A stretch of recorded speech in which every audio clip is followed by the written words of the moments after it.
And every house, like I said, every house is something different. No two are alike.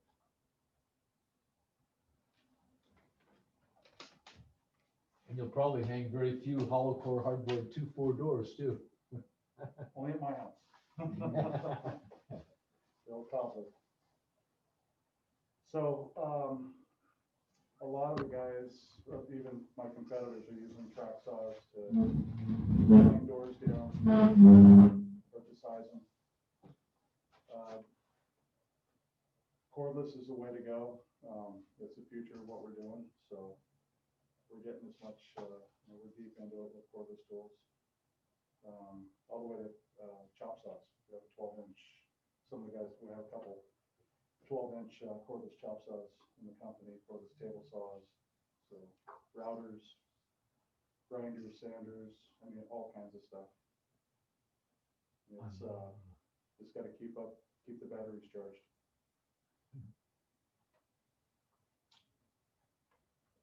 Yeah, some of the older ways are getting phased out. Some of the stuff's better, some's not. So we always have to bring our A game to every day for these houses. So, well, do you have a couple sawhorses?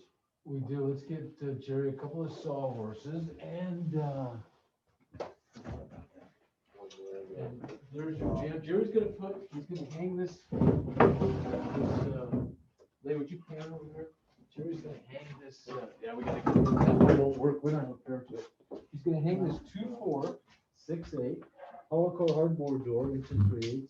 Then that 4 9/16 prime jam. He's gonna hang it in that rock open. That's about 30 inches by 82. And he's gonna jog hang it on the bench. And then he's gonna hang it in the open. And then he's gonna hardware for us. Okay, so horses. Get that one out of here. Let's get it. We don't really have a lot of good ones. Just two.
Jerry, have you always primarily done finish work?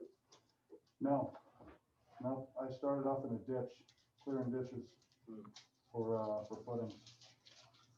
Back when I was a teenager, and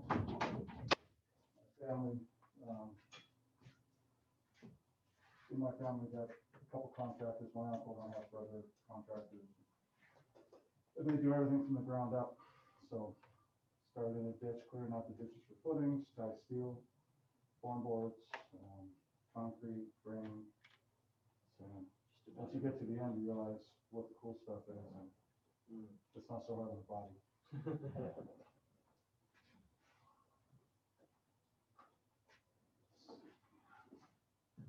You guys have power plug strip anywhere? Yeah, there should be one right there.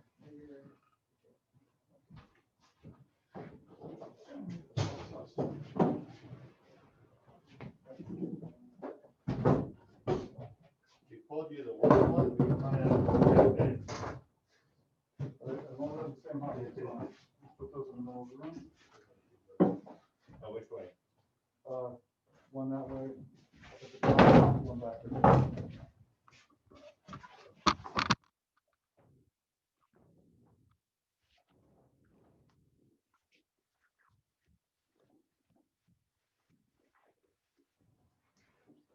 So Jerry's been talking to you. What are you gonna do first, Jerry?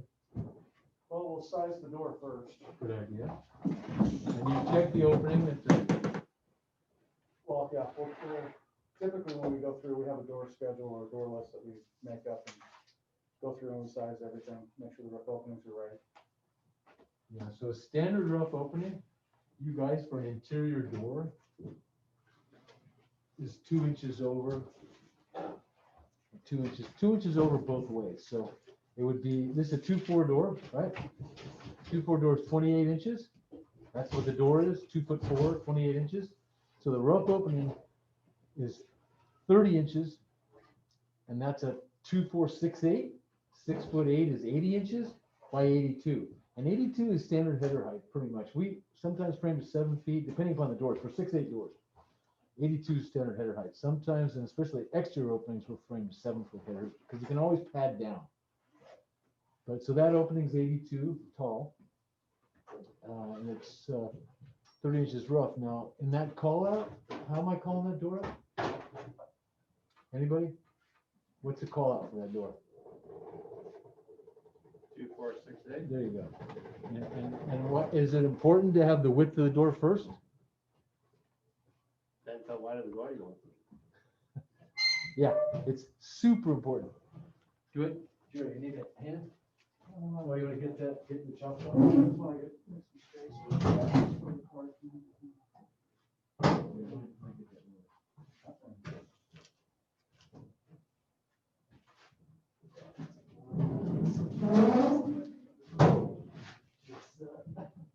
Price you pay not having any space.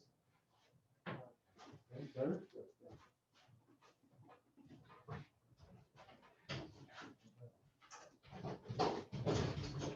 That's one thing we have to do is fight for space on a job site. Oh, yeah, no kidding. Fight with all the subs. Because every sub wants to be there all by themselves. But that's just never how it happens, ever. What? Oh, okay, you got it. Okay, good, good. Good, so they know, okay. Yeah, I like it. I like it. There's Jerry disappeared. I let him disappear. And actually, since Jerry's mic, I don't know if you'll hear this narration, but that's okay. You hear me panting? Yeah. Dude, when I did that shop tour, I forgot I was mic'd up, and I went back to the water cooler and filled my water jug from the water cooler. And it just, I said, God, it sounded like I was going to the bathroom, but I wasn't, I swear. It's just filling my water.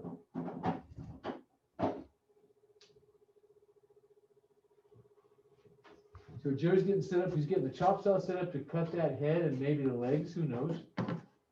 And the stop. And the door, so do you take the saw marks off with your power plane, or do you just? It's rare to see saw marks. Really, so you just hit it with a sanding block and it's done? Or even that? If that. Wow. And so is that the Makita track saw? It's a Makita saw, and then it's the Festool track. So the Makita saw works on the Festool track. Yeah, we did Dang. a beach house, and we had to do the party siding, Yeah. and I wasn't gonna smoke a $1,000 cordless saw, so I figured this one got wrapped would be a $500 Makita. Huh. Look at that saw.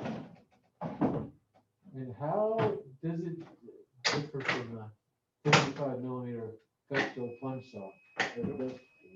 Does it? I mean, it looks like the same thing.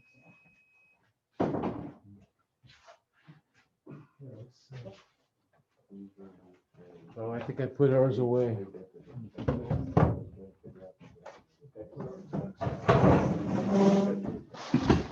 Yep. Put it away.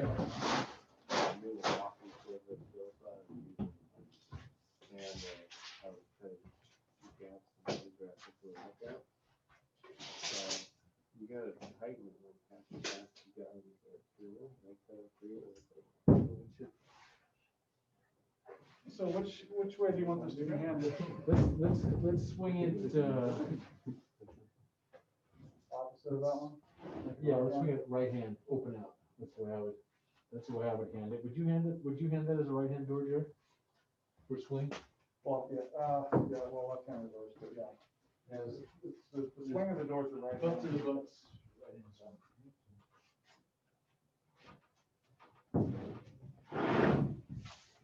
So.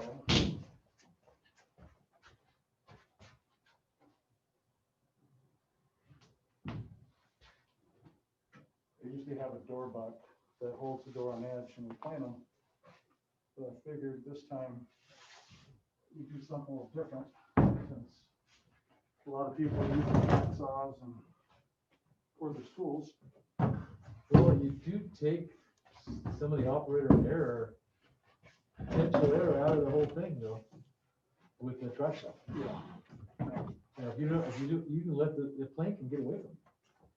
They can, and, You can get sniped, you can get a taper, you can get a weird belly, do all kinds of things, where this guy, once your track is on, or do you clamp it? yeah, some people don't even clamp them. Yeah, with the rubber It is bottom? up and down. Yeah, no, I've done that both ways too. But with the clamp, guiding your saw, I see it.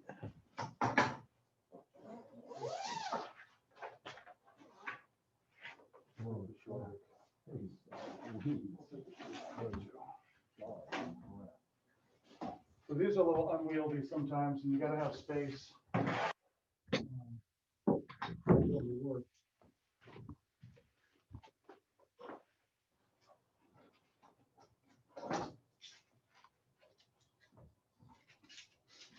So interchangeable with Tesla. Material, yeah. And then there's another company, Mattel. What's it called? Mattel.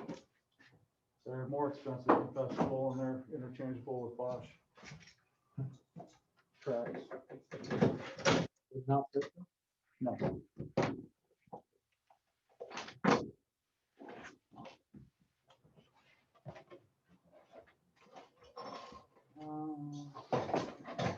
Really need another power source for the, if we're gonna use. Yeah, yeah.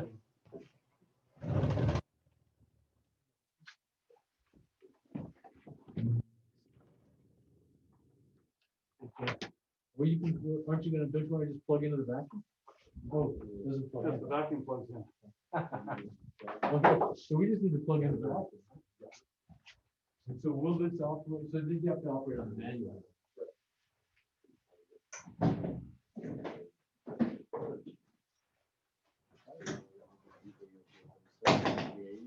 You could always use some of those plastic stuff.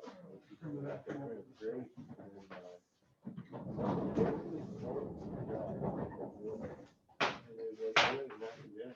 Plug it in. I think I can plug it in right away on the wall.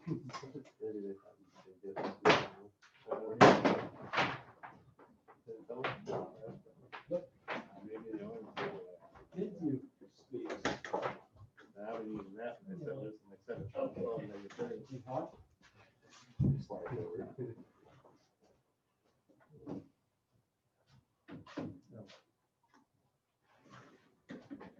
So Jerry's gonna explain to you that he's gonna put a bevel. You do both edges, right? Both edges. He's gonna put a hinge bevel, he's gonna explain that, and he's gonna put a latch bevel, he's gonna explain that. Are they different degrees, Jerry? Same. Same degrees? So, 2 degrees? 3 degrees. so we bevel doors 3 degrees, so for a couple of reasons. One, on the strike side, so that the door will pass through the jam and not hit. And on the hinge side, we do it because a lot of the times you don't know if you're gonna have to put smoke seal or some sort of gasketing on the jam. And it gives you room for expansion and contraction. If you're on the coast, we get quite a bit of moisture.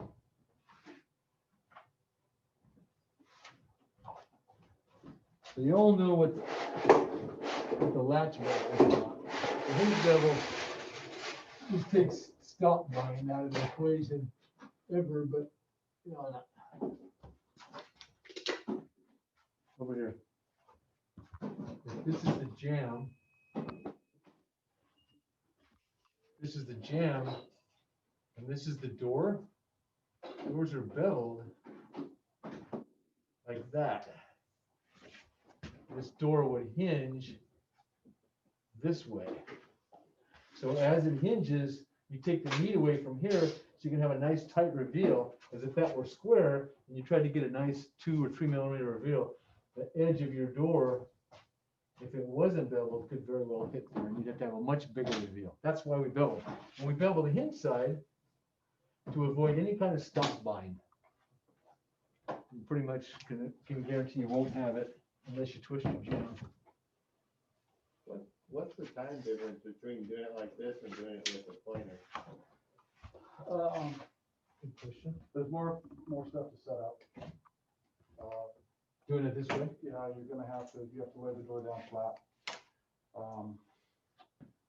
I'm still gonna need a door buck to put the door up on edge.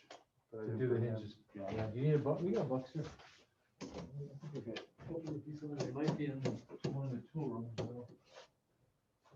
Oh, yeah, we go. Just the thing for you.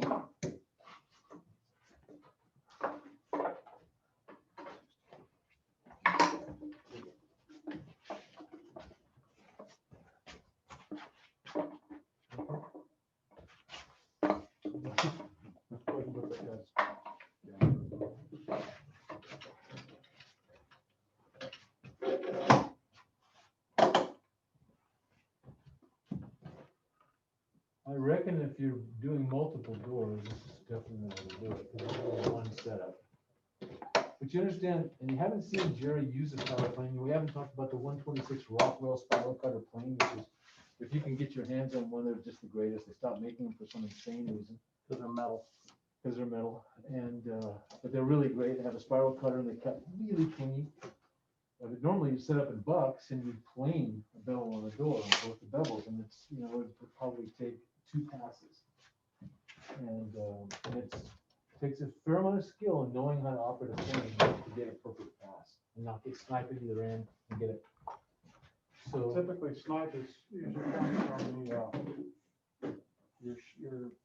planer not being adjusted properly. true, but if you can also get it pretty easily if you don't know how to use a planer to finish.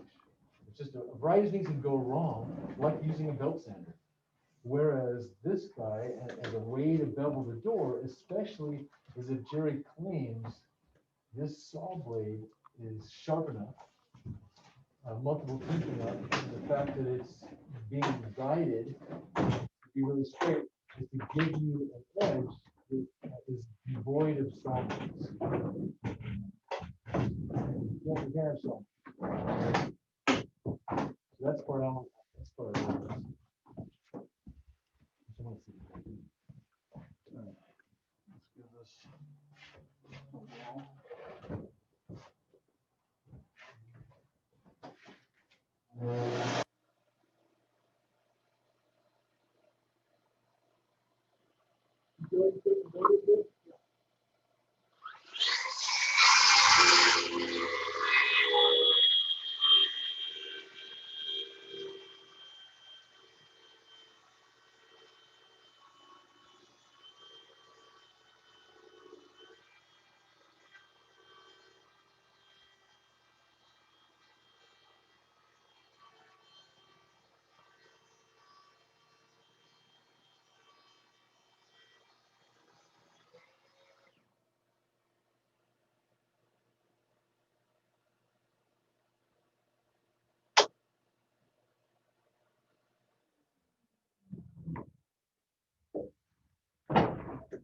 All the 4 hardboard doors have stiles and rails as a frame.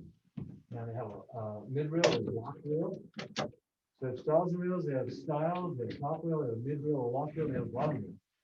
And then they have pieces of cardboard and then 2 pieces of 1/8" masonite, one on either side. That's what makes a hull for the door. They still have solid wood to create the frame and the rigidity. The skin, the masonite, gives it shear, but they're very light doors. Now, on a solid core hardwood door, same exact thing, also has a wood frame, but inside the wood frame is particle board, not pieces of cardboard in the air. So it's probably 4 times heavier. And it's a feels better, you know, closes, feels nicer when it closes, it feels solid. Solid core is the way to go.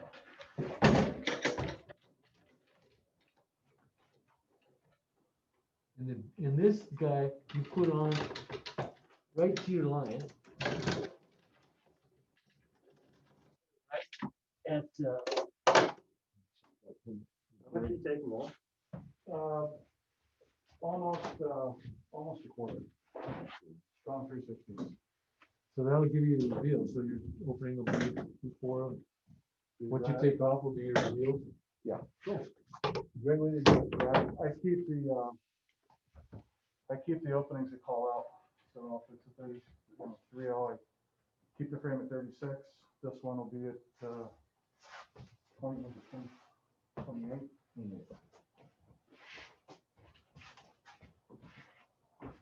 Wanna hit the switch?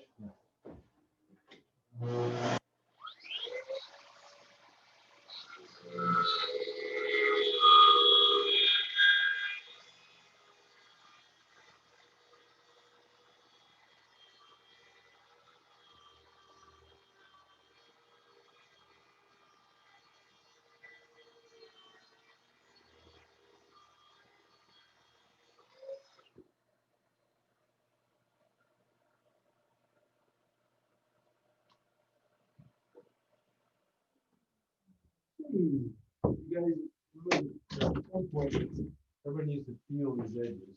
That's just beyond me. How many? What?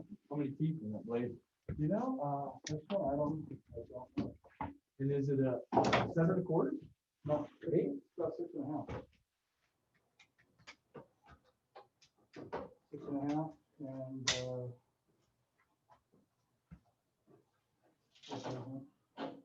Shit, you know what? I never turned the sound on. I never turned the sound on. Never. Didn't have it on. 55 teeth. Good, so no one heard my heavy breathing? No, Good. it's gonna be on now, though. Well, that's okay, your sound is on, that's important. Always something. Okay, well, we're done now, just joining you with sound.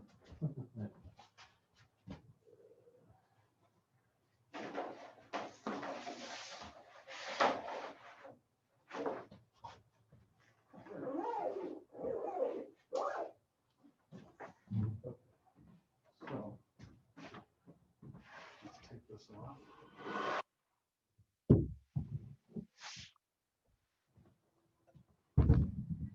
get rid of these.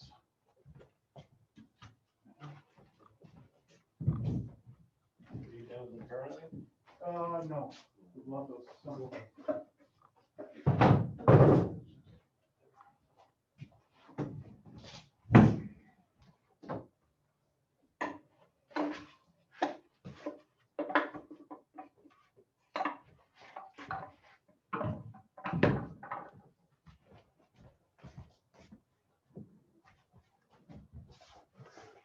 Okay, we're recording sounds. Might have to actually edit this. So if you want to have them check the finish on that cut, that'd be a good time. Yeah, everybody, come and look at this, just check this edge out. From a saw. From a saw. That's actually completely amazing. You gotta feel it. Everybody's gotta feel that. I don't think I've ever felt a saw cut. Like there's no saw marks. There's no tooling marks. So 55 teeth on a 6 1/4 saw, that's a lot of teeth. And that's all you're cutting with it, I bet, too, right? So it's just, you know. Oh, yeah, that's it. Just those.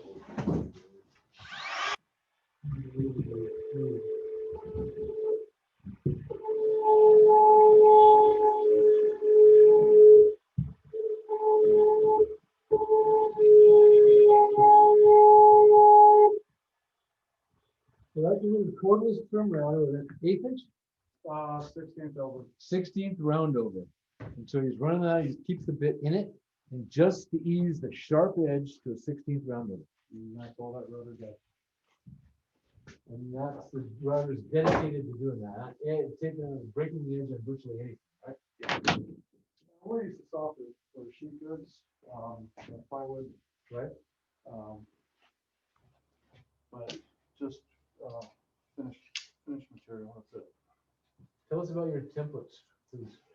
These are, Templaco hinge templates. And these things are, if you damage one, you can buy another one, the same layout every time.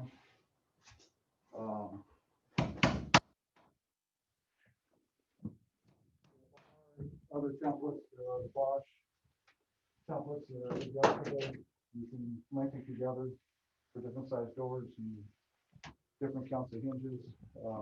Porter Cable makes one too. That's you build them with an electric set. And then there's some other companies that have come out with various hinge templates.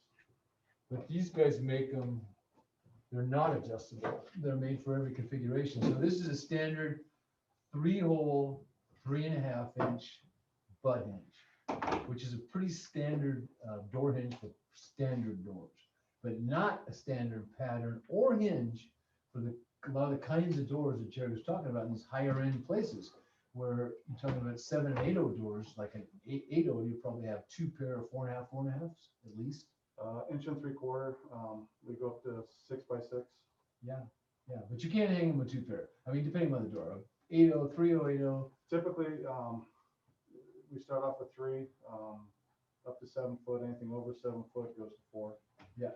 And then above 9/6, go to 5. And then it's not just butt hinges that are hung with. They get hung with saws hinges and blind hinges and pivot hinges and continuous hinges. This is from the Guitar, an old one. This is Saw type hidden hinge. It's a Texas sound perspective. It's adjustable in 3 directions. Which is the greatest thing in the world because saw hinges have no. Yeah. Pass it around, please. But with those, you have to get 4 templates. You have to get for a right hand, you need one for the door, one for the jamb. For a left hand, you need one for the door, one for the jamb. Yeah. But they're individual templates or they full door templates? Full size, full height. Okay, so you want to show it to the camera? Yeah, to that camera? Yeah. Sure. Up to this camera. Are these the same templates they sell at Atlanta? That's a hidden hinge. It's mortised into the door and the jamb. So all you see is a reveal. You don't see any of the hinge till you open it. You typically round over the top or the bottom of the door at all? No. Just the sides. Just the sides. And it also helps for finish to stick. Paint doesn't like to stick to a sharp edge.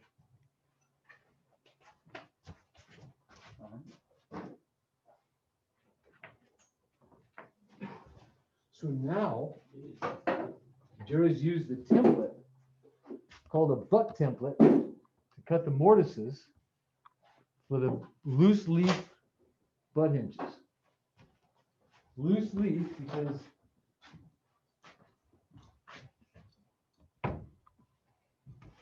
these pins come out.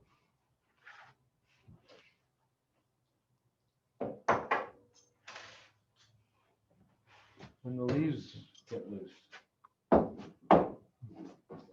One goes on the door and one goes on the jamb. And then the pin brings them together. Butt hinges, and so they're mortise flush. So he's setting the depth of cut on his plunge router for that thickness to cut a mortise into here with the template. So this same template, he's cutting these mortises for with this button above the door and the template flush to the door. There's a button on the end of it. That button is the reveal at the head. So that when the template goes onto the head, it butts up to the head and it creates that reveal. The thickness of that screw is what creates the reveal. And it cuts the same mortise. so that your hinges line up, your door goes in there with that reveal at the head. Every time. That's the thought. That's the theory. And this is the same router with a different base, with a plunge base. Pretty much the same motor. Yep.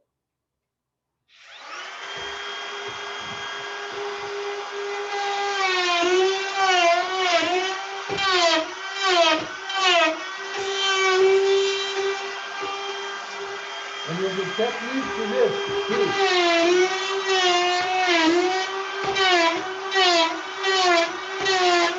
If you watch the way Jay does it, he does it the same on every motor.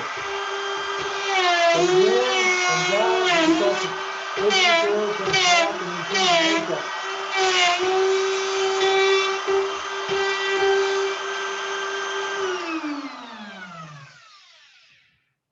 So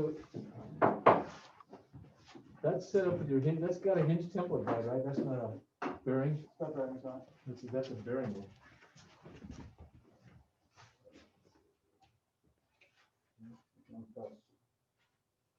Pass that around there. That way, cut yourself. So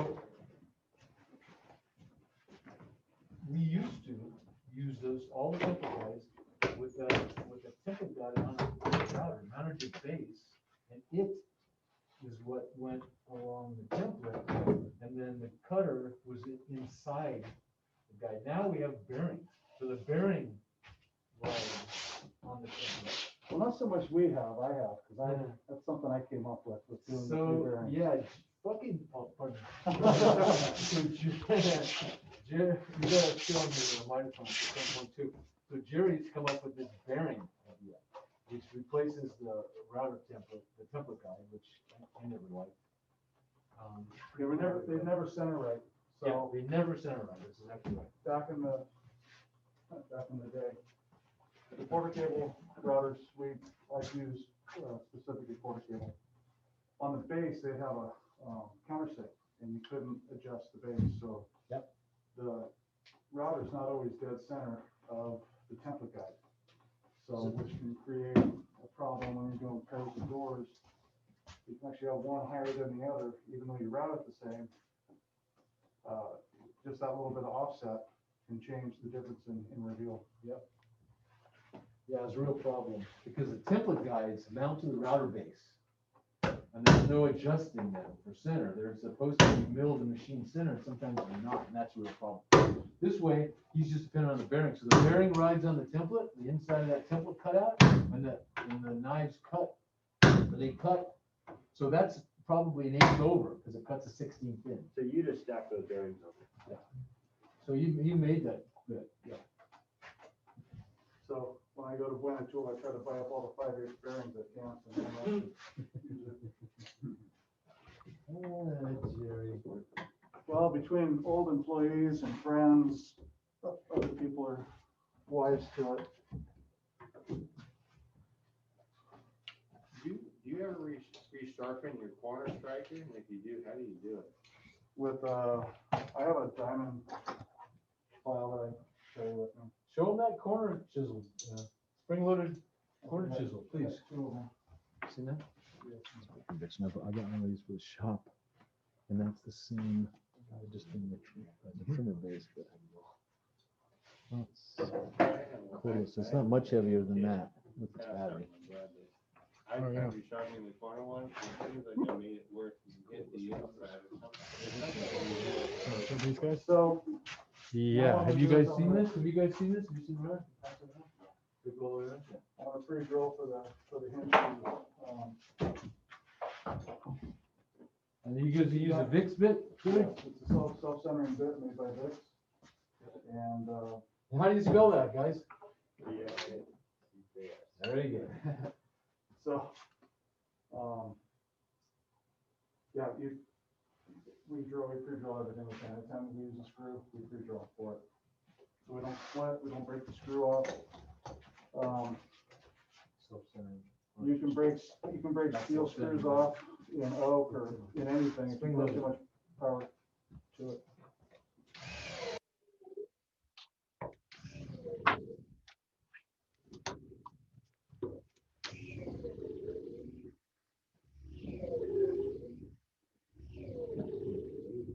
one of the things that is important about it, how Jerry does this, is he has a system in place.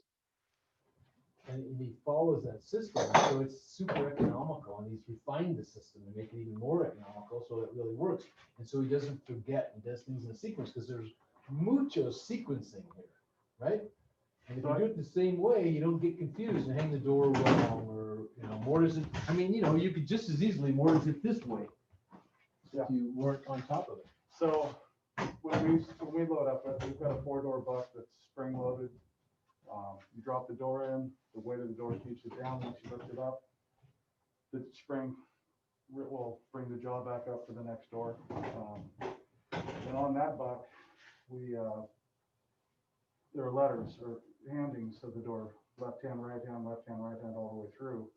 So no matter what side you're on, that's going to be the hand of door that you're swinging when on the hinge side.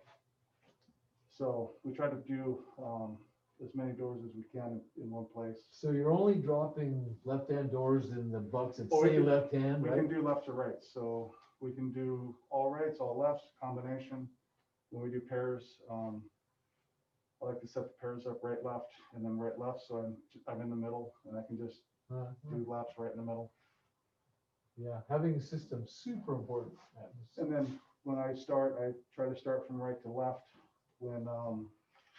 When you go through, I'm right-handed, so when we go through and start feeding screws in, when you're standing on the correct side, you're always working in one direction. So I'm working towards the screws that are in my hands. I don't want to be working backwards to where I can't see.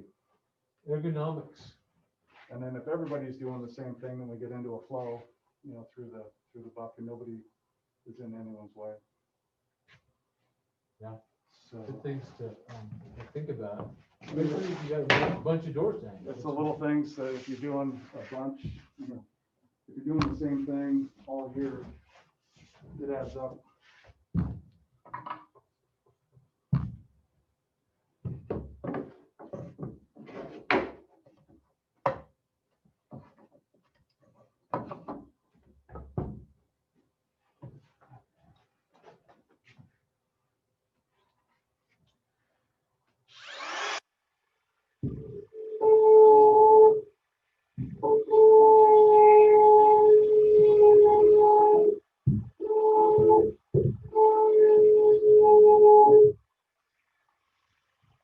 And if the wheel goes in the opposite direction, just because where the cutter goes on the round of it.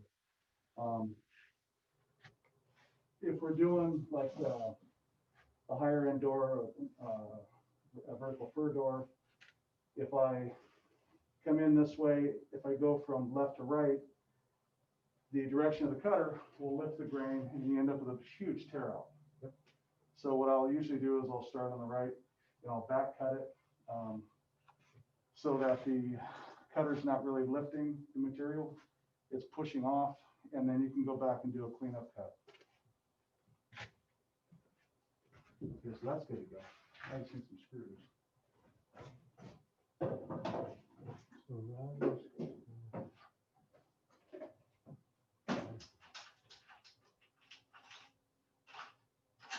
Counterclockwise.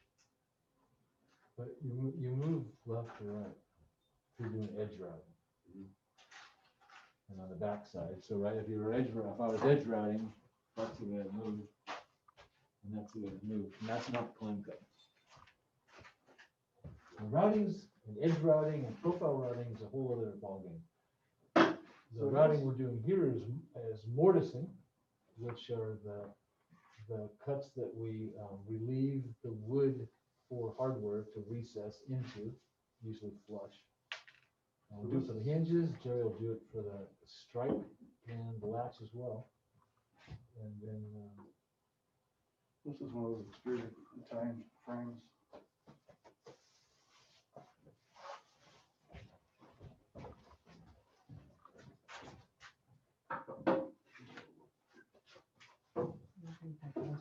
Where the shrink was. On your head. thank you. Wow. What, heck? So And then where did the insert go? in here.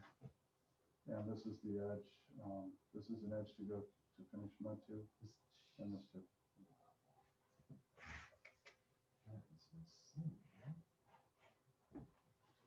And that's what you guys set. And so these, you don't set the wood till later? Right, you set these first? Yeah. And then you set the wood, and then it's gonna hang the doors. What is this thing? And then how does the wood fasten in the extrusion? Yeah, I haven't seen that yet, so we'll see. In some sexy Italian way, no doubt. Leave it to the Italians. Yeah, what is this thing again? It's a jam, door jam. It's an extrusion, an aluminum extrusion, that's what that is, which is, that's a cut, it's a, basically a cross-section for you guys, of a jam. And that extrusion is the jam, and that goes into an opening and holds a piece of wood, for which the mortises are done on, the hinge mortises and the latch mortises, all that stuff. I'd like to see it. What's the name of it, of that, I can't remember. company? I don't even know if I was told the name of the company. So, wow. Okay, so Jerry wrapped the door, he mortised the door, and he put in all the, oh, he didn't put in all the. No, I left them off. Yeah, he didn't put the hinges on it. I think maybe put one on. He's getting ready to mortise. You notice it's not hanging the jam, the way I told you guys I learned how to job and do it. I told you how Jerry does it. He mortises them on the bench, which is it's a better way to do it. Did I say that? I'm on tape saying that. Oh my gosh. What'd you say? Nothing. I didn't hear it, so I didn't. So you see what he's doing up here? You guys, I want everybody to see this. You see this, the folks at home? You see that play? Jerry, could you back away for just a second, let them see this? You got a block up here, right against the top of the jam, the rabbit of the jam, and that's where the temperature goes to. And that button on the end is giving him his reveal, right there. That's the reveal at the top of the door, from the door head to the inside of the jam.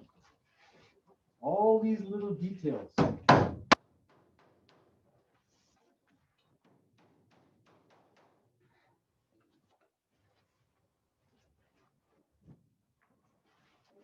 Like just a little tack on the top of the. Yeah, it's a screw. I mean, they put a plastic I button. put a, they give you a plastic. Yeah, they give you a I put a screw in there. Plastic 'cause button, I a wanna screw, have a roundhead screw, 1/8 inch.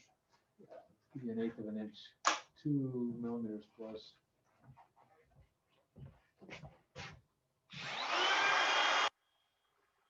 Same setting, right?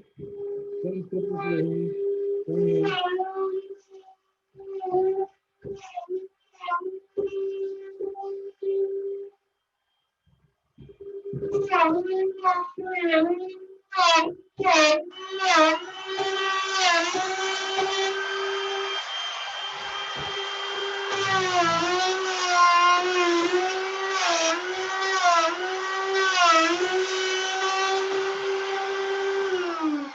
So now you guys can see the template.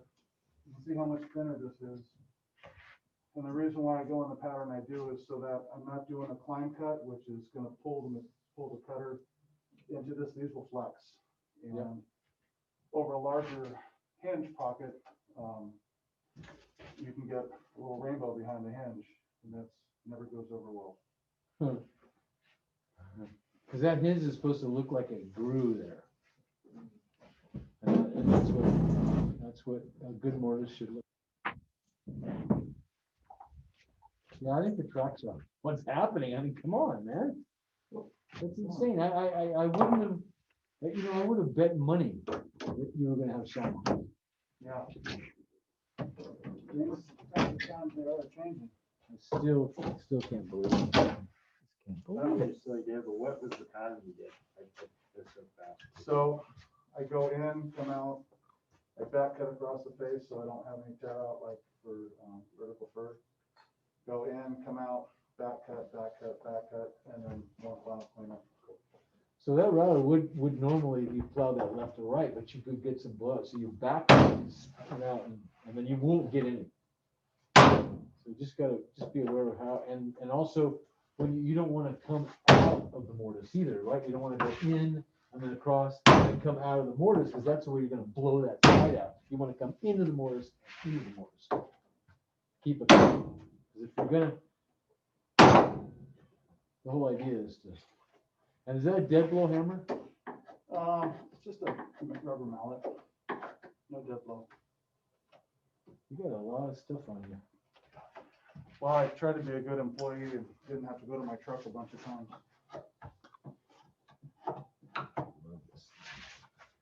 So use the mallet for some things. I use it for striking, chisels, corner chisels. Yeah. And then you need the steel hammer with the claw to pull the templates off.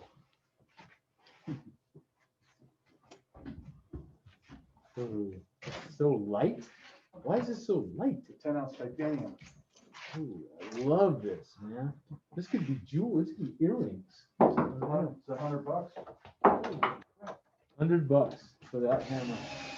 Holy crow, might as well be jewelry. Yeah, feel this. This is worth feeling. Insane? Yeah, isn't it? Hey, did Victor Gallegos ever make it? He did, actually. He did? Oh, great, Victor. Cool. I'm here. Good, good. Victor Gallegos, everybody made it. Take that question mark off, man.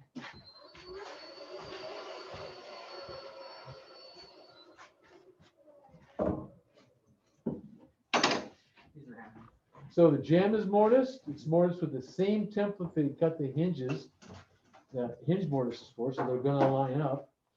And he cut them in relation to the head jam with enough to give him an 1/8 inch reveal. Because what you wouldn't want to do, since you flush the template with the door, is you wouldn't want to flush the template with the jam. Because then you try to put the door on the jam, they're not gonna fit. It has to have a reveal. It has to open within that opening. So, given that, the button just controls it. It's a really great way to go. I learned on a Milwaukee butt jig, which are 3 that you put together with various and sundry things, and they're completely and 100% adjustable. That are made out of aluminum, and all the parts are replaceable because people run into them with their routers and they wreck the routers. Where if you run into this with your router, it doesn't wreck your bit. So I've become a believer in Templaco. At first, I kind of poo-pooed them, but you've got to remember that my finished carpentry chops were honed 4 decades ago, 5 decades ago. I mean, I go back to the 80s with the end of the 80s. Yeah, just a young pup, but actually, Joe, you have great experience. You got good chops. You're just a pleasure to have here because for me, Jerry is a master at this trade. And he's done it and done all permutations of it, and it's still not old, is it, Jerry? No. You still get these things like this Italian aluminum extrusions. Like, whoa, really? I mean, that's what makes it fun. Figuring out how to do that stuff. So always use a clutch. Don't use an impact for driving Yeah. Good finish idea. screws. You hear that, everybody? They'll snap. Everybody hear that? Snap 'em. Use a clutch. Use a clutch, which means you can adjust how much torque your drill driver has. Don't use an impact clutch because you can shear. And if you're going into hard jams like oak jams or maple jams or birch jams or something like that, you've got to pre-drill really perfectly, and you really got to use your clutch and you got to feel, because the last thing you want to do is shear screws. And some of this stuff, these people like solid brass hinges, super soft, easy in the heck to shear. And when you shear one, you've got a couple of choices. One is, the first best one is an easy out. You bore a hole through the brass, you put in an easy out, and you remove the screw ease out. And other than that, if you can't do that, then you just arc it out down low and you glue in a head so it looks like there's one there. Just 3 screws will hold your hinge on. But don't tell anybody I said that.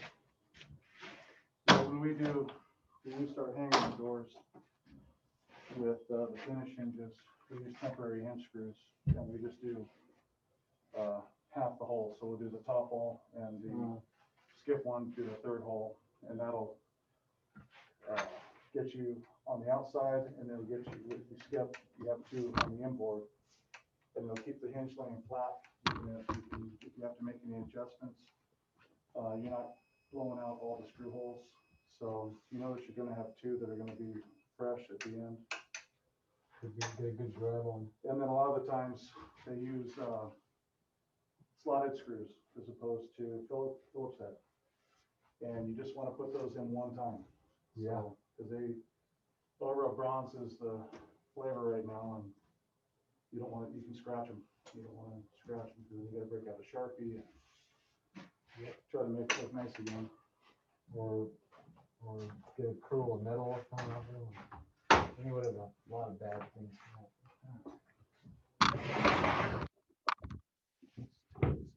So we're careful all the way.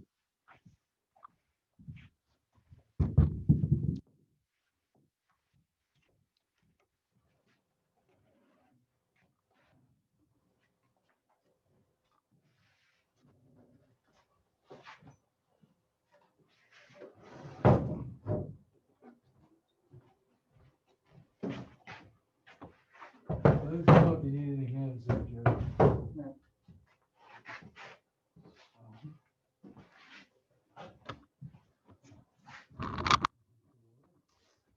We can hang the door on these horses. Let's go hang the jam the door.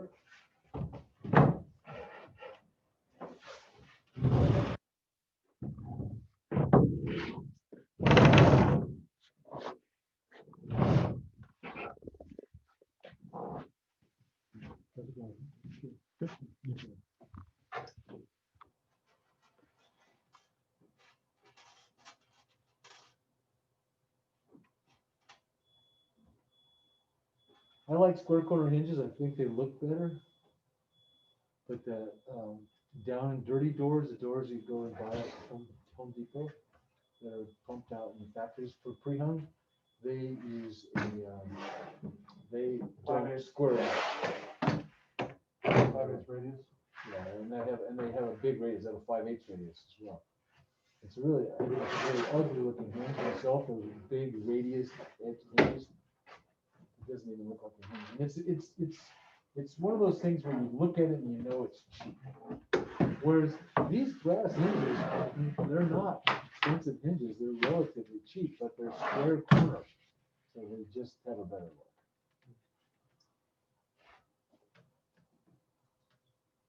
So you're measuring what's left? Yeah.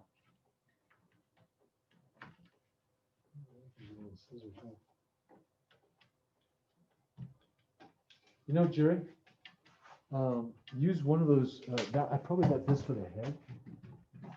Is it got some wine to it? Oh, no, that's showing on the hand, sorry, that's why I was looking at that. Too late for that.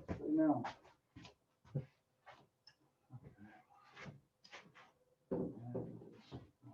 So you just measured, so Jerry just measured what was left of meat after the rabbit, right? So that's 5/8 stock approximately, and it's got a 3/8 rabbit, that leaves a quarter, right? 3/4. It's 3/4 stock with a 1/4 rabbit, 3/4. That's, or you left with 3/4 overall. well, no, it's 3/8 each side, so total 3/4. Okay. So, yeah, so it's measuring what's left, right? Because his head, and actually, do you go for your outside dimension, or you go for your inside dimension, right? On your head, or are you counting on the outside? The outside. Okay. The high side. So it's rabbit plus high side.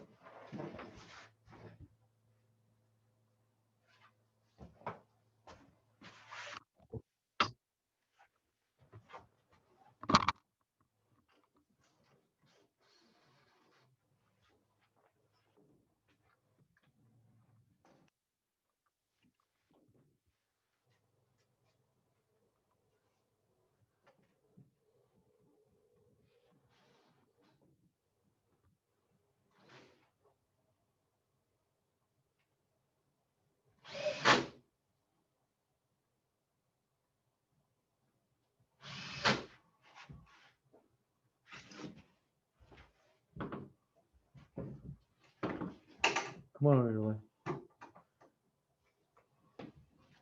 You manage that one. I'll do both of them.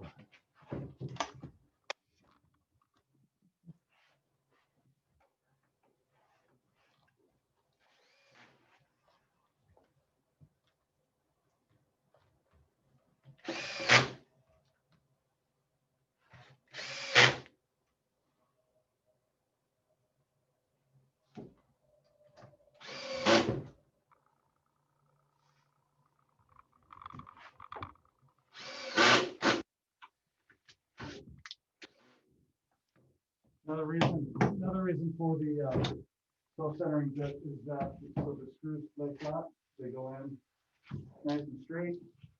We won't have any bind, the screws won't be hitting, no hinge bind. Yeah, because if you don't, that countersink gets up and you have part of the screw up above the plane of the hinge. Unless it's dead flat and it disappears, you can get, it's a good way to get hinge bind with your screws sticking. Okay, you can move it back. You can move it back this way.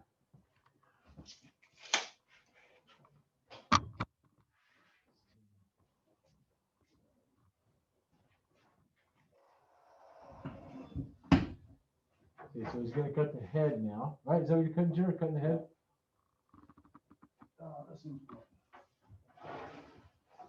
So I never trust a factory cut, I always create my own edge. Whenever we cut.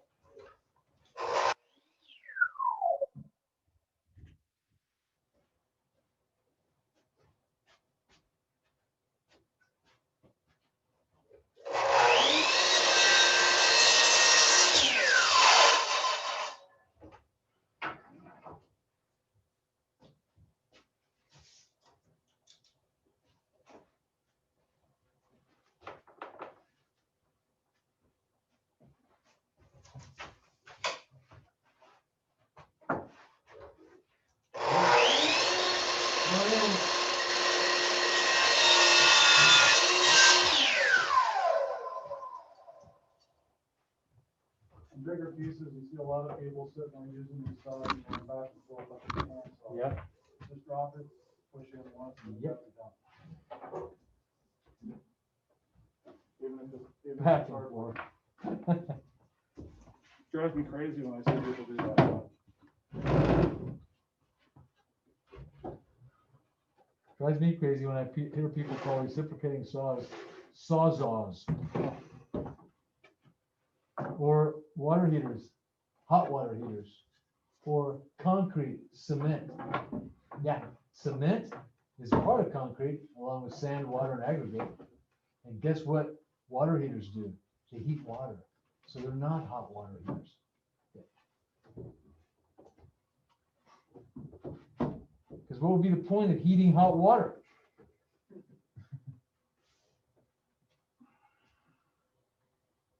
This looks a little. Tight?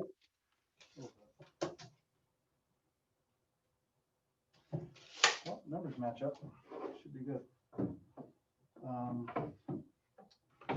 I didn't bring a nailer in. What do you need? You need a nailer? I can count something through. I You was want? cordless 18-gauge nail in the truck. Yeah, I got a cordless 15 and 18. So do we, who wants to get their screws? Do you need it, Chuck? You're gonna screw it. I can just screw it. So you can certainly, and you glue your jam legs, right? No. Typically, no? You don't glue your jam legs? No. Okay. I usually do glue my jam legs, but I usually screw my jam heads, but you can certainly nail them. You can definitely nail them. You guys have any like 1.5 inch screws? I bet we do. Or 1.5 inch? I bet we do. 1.25 inch? Actually, no, here, I got some 1.25 inch. Sure. Well, okay. I'm good. Do you normally screw or do you nail a staple? It depends on what it is. I don't glue the jams because we're not keeping them square. And in transporting them, if they rack and pop, you're gonna have, you'll never get it back tight again. So. Cause you'll have glue in the way. Once it's, shimmed and It's that's the opening, it's not going anywhere.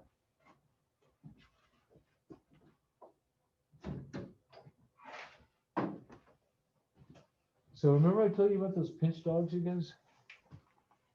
You and I, who was talking about? Was it you and I? No? Austin? Was it you and I? Somebody was talking about the pinch dogs. They're a little bigger than my criminal. Yeah, so you buy them from this big to this big. And there's a tool that opens them up, right? But this is Jerry's design. You're the only one making those as far as I know, right? Are you still making them and selling? Yeah, I haven't, don't remember the last time I sold a case of them. I think last year sometime. And then, you know, COVID. So. Yeah, oh yeah. Forgot. Wait, is that what it looks like? We're not all holding up a liquor store together? Oh my God. No, we're not. Everybody here is staying healthy and we're staying that way, right? Everybody's staying healthy. Healthy.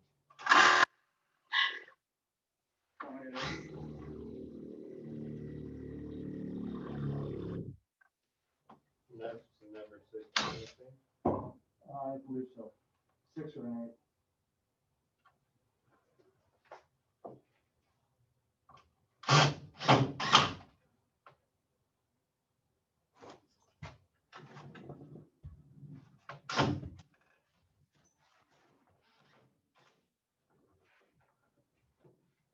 Jerry's screwing the jam together. That's head.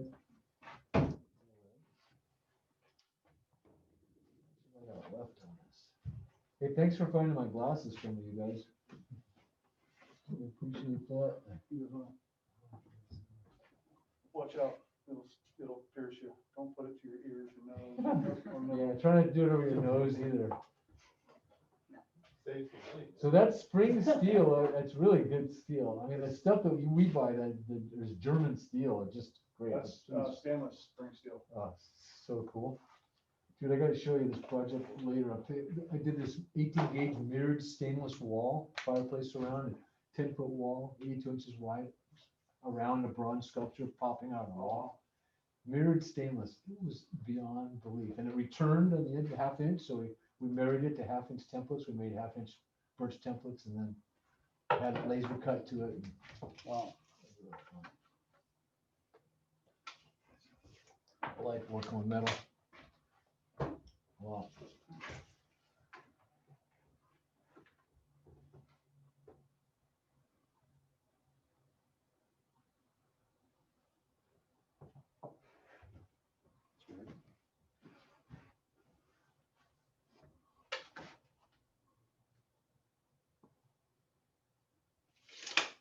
This is something here.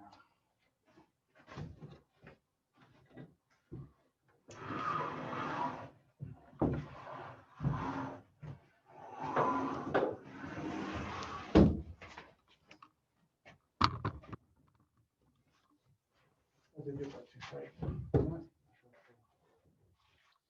I know, too tight.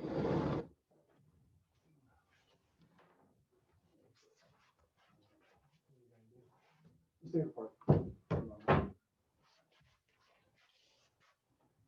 To the head, or do you want to just take it off the wall?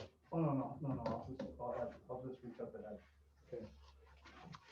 All right, I made a mistake. On TV or on film Hey, for posterity. it's good. It's good because the finished carpenter's art is about covering your mistakes. Finished carpenters just cover their mistakes. Nobody does it perfectly. Nobody. It's not a mistake unless you have to buy something. There's that. That's good. I like that. Because I remember I was wrong once back in '58. Remember like it was yesterday. Yeah, I was 10 years old.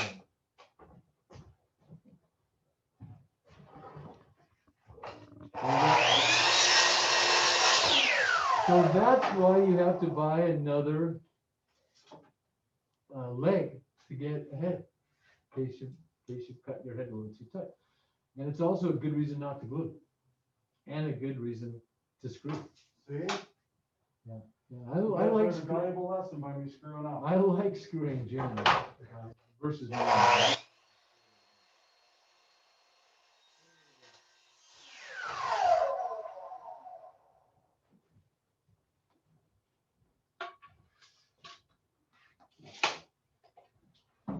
I just wanted to see if you guys would catch it. Yeah. You guys failed. We caught it, no, we caught it, I caught it, and I wondered how far you were gonna go, just wishing and hoping and praying that was gonna go away. It was some miraculous anomaly.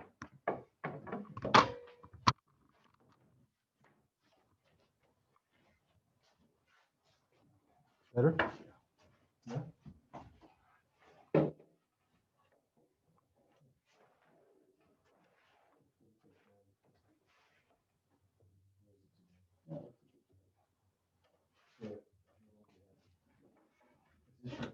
Is this your live set?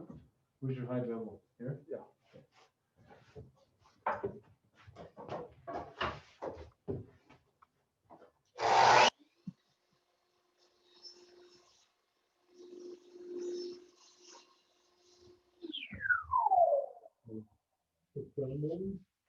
Nice.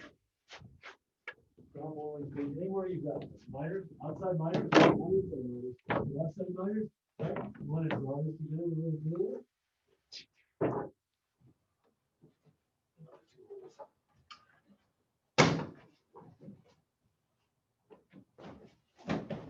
We don't need this anymore, right?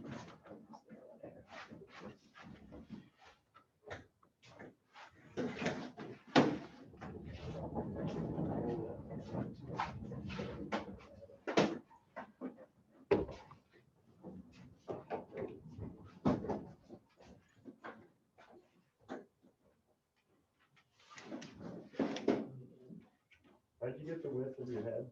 Again? Three-quarters plus the. 3/4 plus the door plus a shy quarter. I didn't do shy quarter, shy quarter. And the shy quarter is a reveal.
Which is why they don't sell heads at Haywards. You gotta buy legs.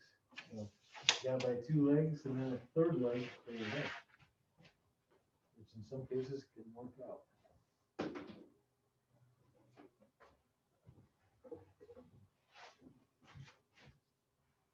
Stop, you start to stop, good, good. So now Jerry's got, this is half by inch and 5/8, single RE stop. Which is one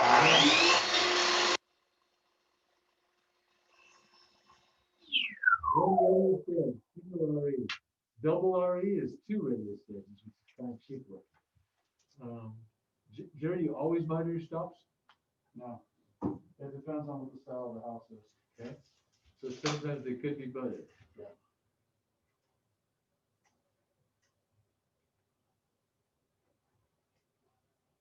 And of course, if it's a rabbited jam, which we haven't really talked about, and we won't get into tonight, that's not a factor. Stomp is built into the jam because it's the area of the door is rabbited out, leaving the stop or wood. And usually those are exterior jams, but not always.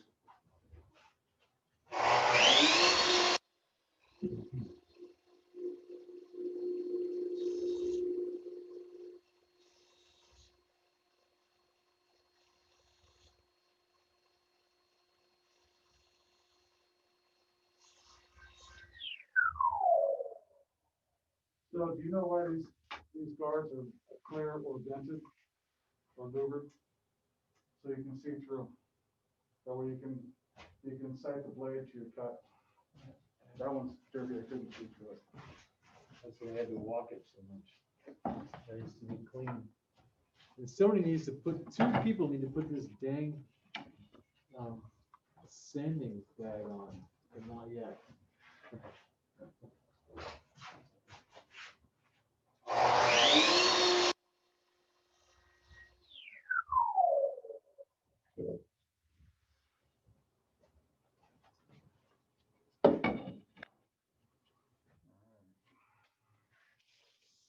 Always touch your head first, Jerry?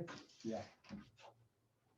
And so what he's gonna do, I don't know if he's gonna tell you about it or not, but on the lat side, since the door's flush with the jamb, right? Because they're both laying on the same plane.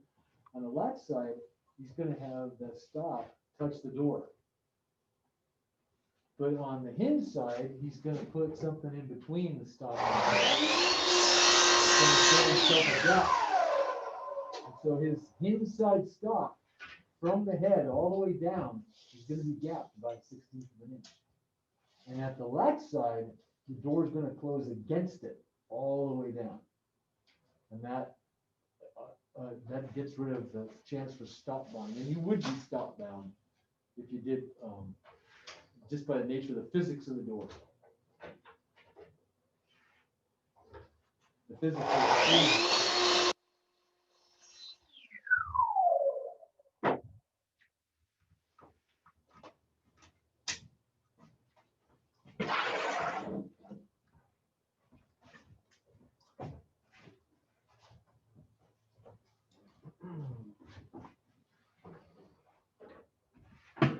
Now, if we're doing a lot of doors, we've got extensions with stops on, or, my top stop.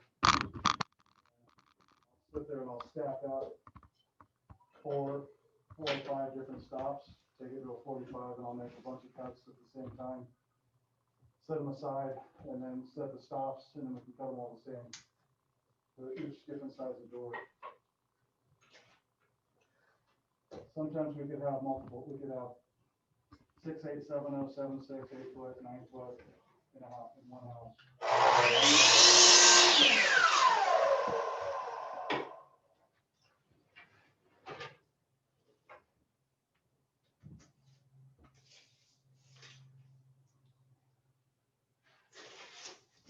So if the inside is 16 inch gap from the door, isn't it sitting out at the other of the head? Stop? Now, if the head gets, you'll see, it gets like a taper. It'll go from, a strong 16th to 0. Like I said, remember? It's gonna drop that to the door, and on the inside, he's gonna put a putty knife or something in there to give him that 16 all the way down. So your hinge side stops away from the hinge side, and it closes tight. Yeah, I would just say where the stop on the.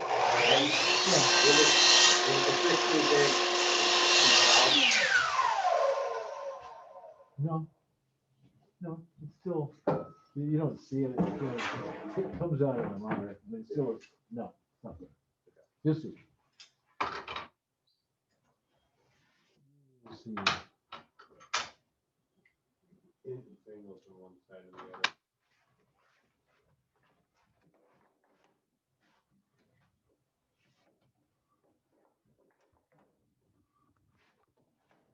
Okay.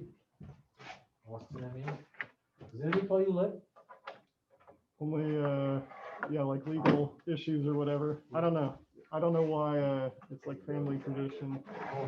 Go by the, second name. Austin Jamilin. Yeah.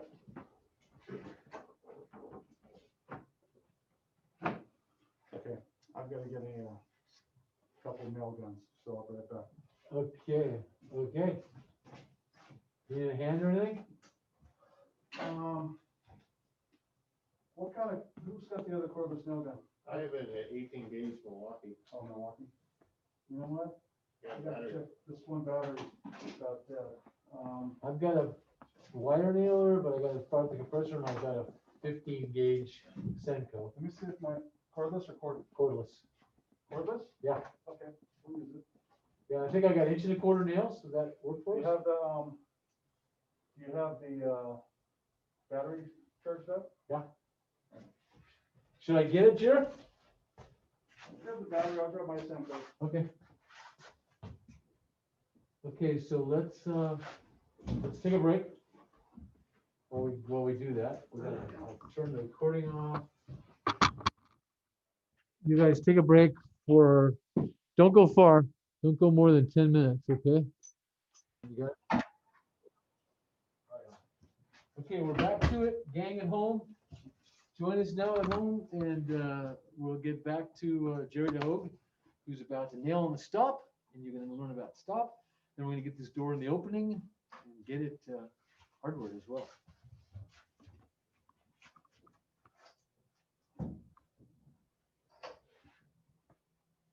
Just have 1 inch brads or 18 gauge? That's 18 gauge? Yeah, let's see.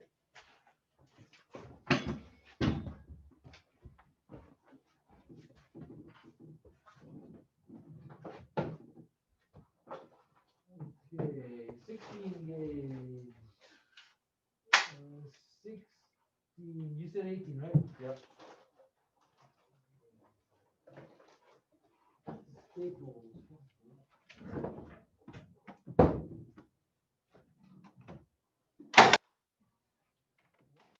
16 gauge, no, 18 gauge. Come on, bud.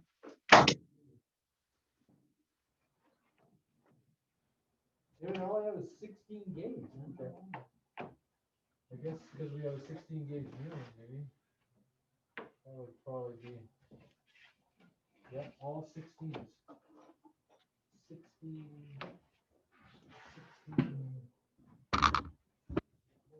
Staples here, 18 gauge, 3/4. Well, that's Staples, so. 18 gauge, I'm gonna Staples.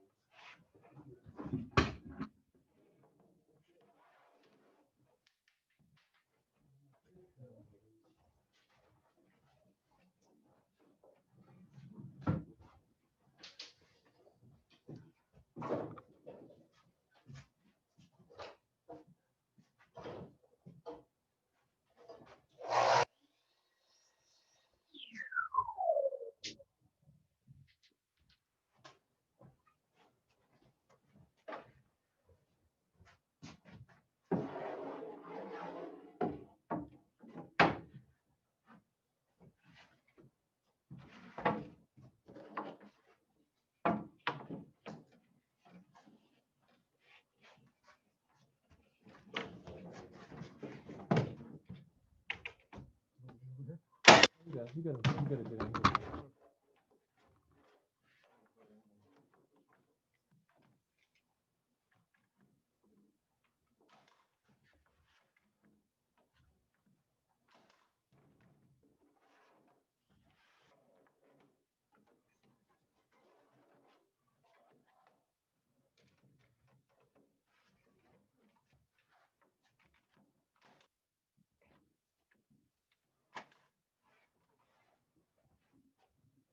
So what are you using, 3/4?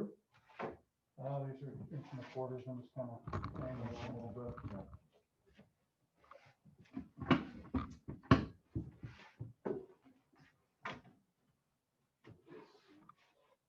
Someone hand me that gun.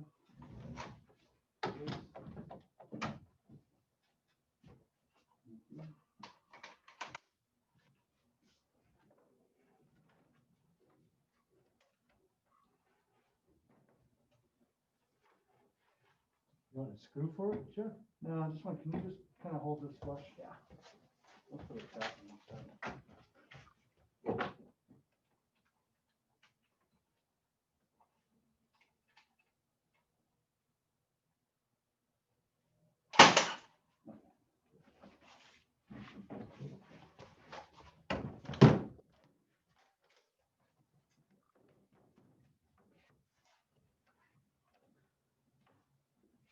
This side goes tight to the door. Strikes that.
And do you guys have shims?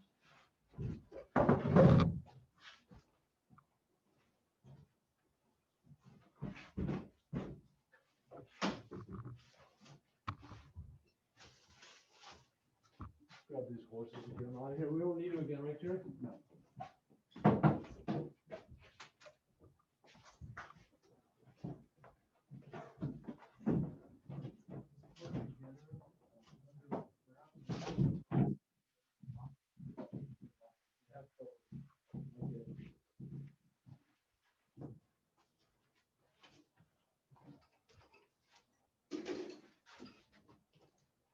Get gather around, you guys.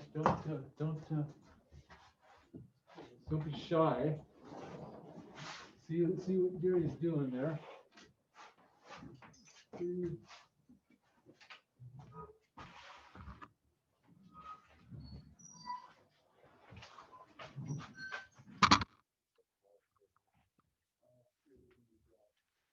We're all gonna go in the same direction.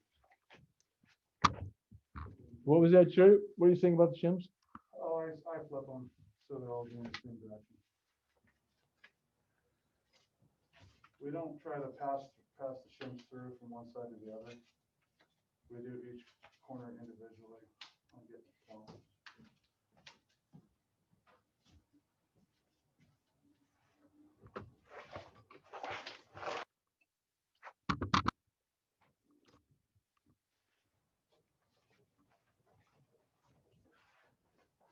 So what I start off with is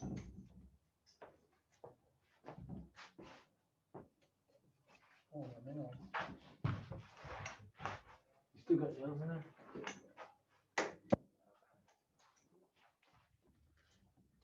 Wait, wasn't that my job? Darn it. Sorry. I was gonna try to blame somebody, but no one came to mind.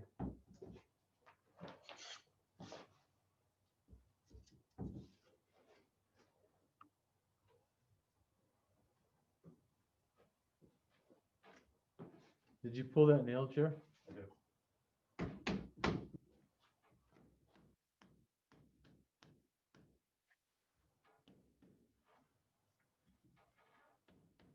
Pretty handy striking tool to have for doing doors and not having a metal headed hammer to smack stuff with. It's easier on leaving dents. We don't want to leave any marks. Yep, that would be a lot easier to, if you did miss.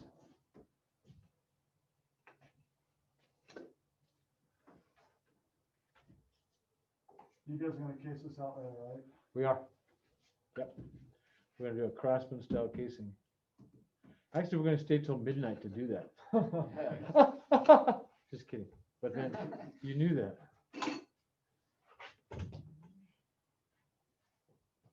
Comes up with my cable. I What's put this in the back pocket. Can this? Can you put shoe in? Or maybe tuck it in the back of my shoe? You need your Right back. in there. You okay? Yeah. Okay. Sure. How's that? Is that all right? That's perfect. Anybody else want to attach something to Jerry? Pin something on there?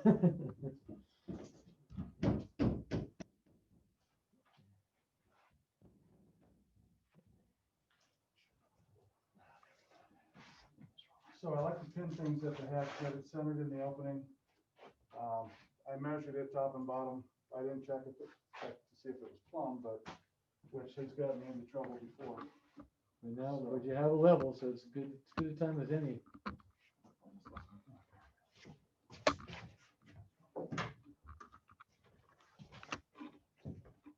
So I like to, really drive the shims in right across the head. It'll keep it in place. I can open and close the door. So you're just driving right into the shim. And Jerry, what are you using there? Using an 1.5 nail? 2.5. Okay. 16 gauge? 15. Yeah. 16 gauge. We haven't had good luck with them. Yeah. So that's why we got that 15 gauge. I really like it. Yeah, we're going lower.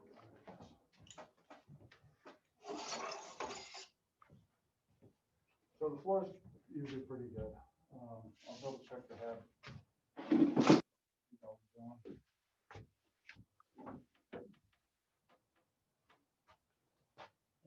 I got bit in the ass again. Did you? So, a little bit. So you could drop your, you can't. There you go. That's the way to go. So you're lifting up your hinge side, right? Which will do it, because you can't really drop your leg on the left side because it's down at the floor.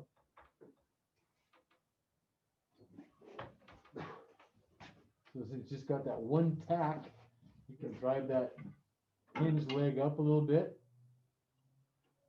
So typically, we go through a house and we spin a laser through every opening. We're doing everything off the measurement. Yeah. Yeah, and lasers don't lie. Once they're leveled. And these days you have automatic leveling too, huh? It's all about keeping everything and, at the right height.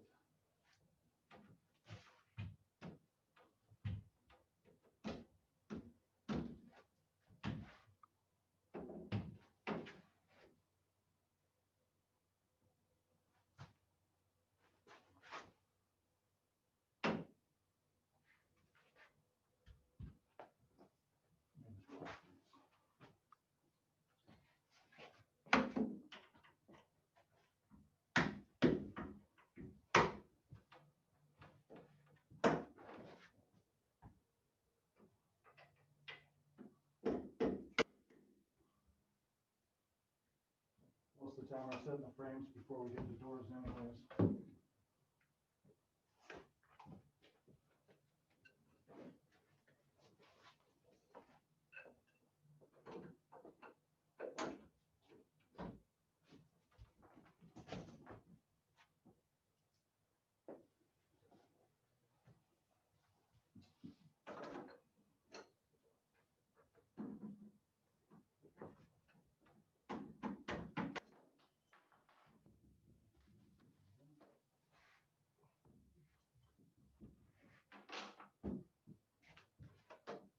So we pop the door with the loose pin hinges. Now we're gonna get this jam plumb.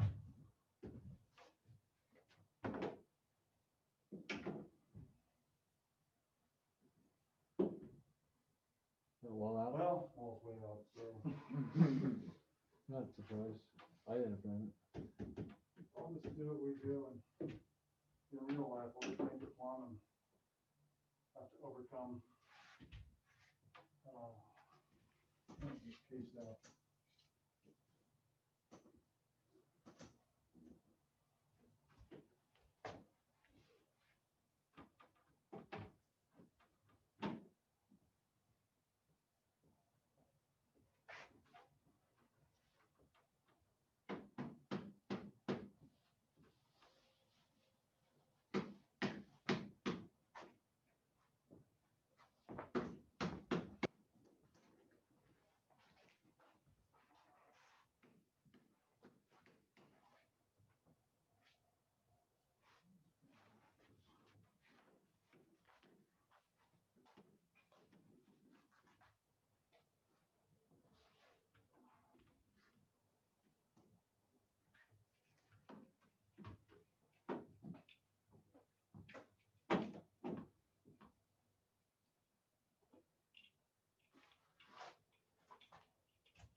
So you're dead plumb top and bottom, now you just shim to your reveal. Yeah, I want to shim it flat to the level.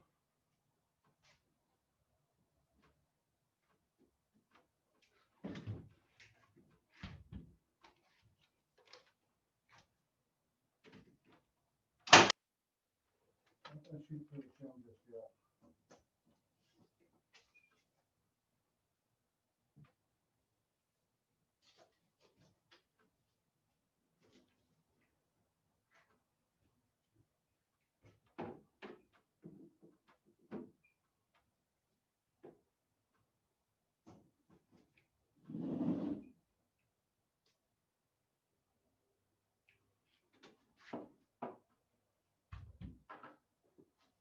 Now, the frustrating part is that once you are pushing on something, and let it go, all your shims keep come crashing down.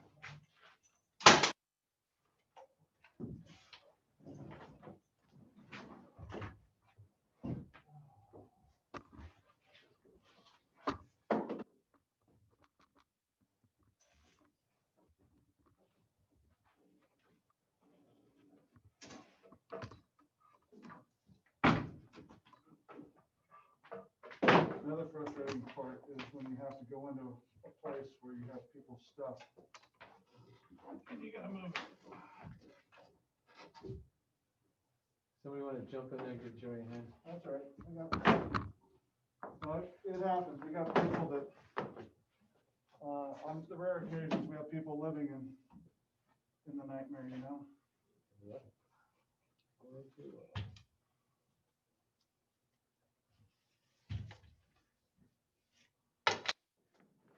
It's the opposite of living a dream, I guess, living in a nightmare. And if you're living in your house while it's being remodeled, you're definitely living the nightmare. Guaranteed.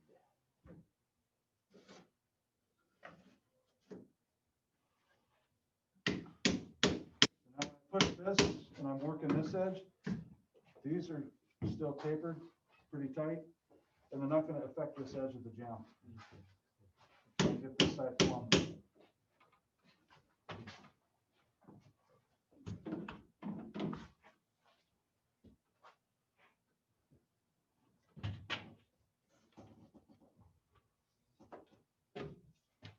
And this side, the back side is very important, just as important as the front.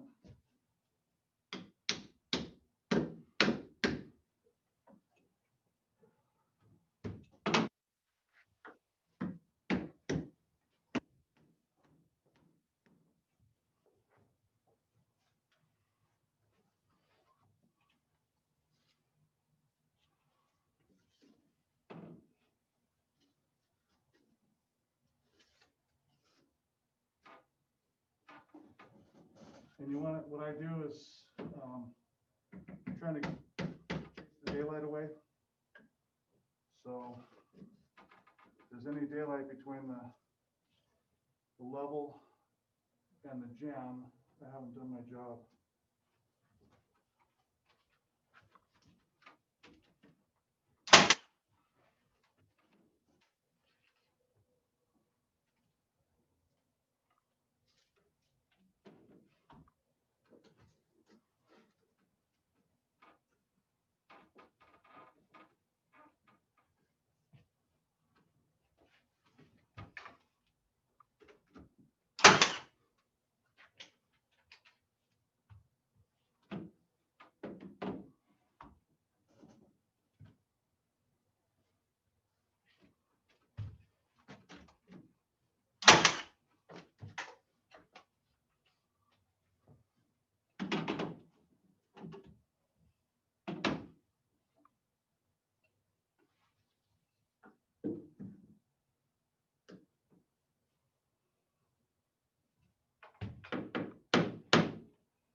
Where's that door?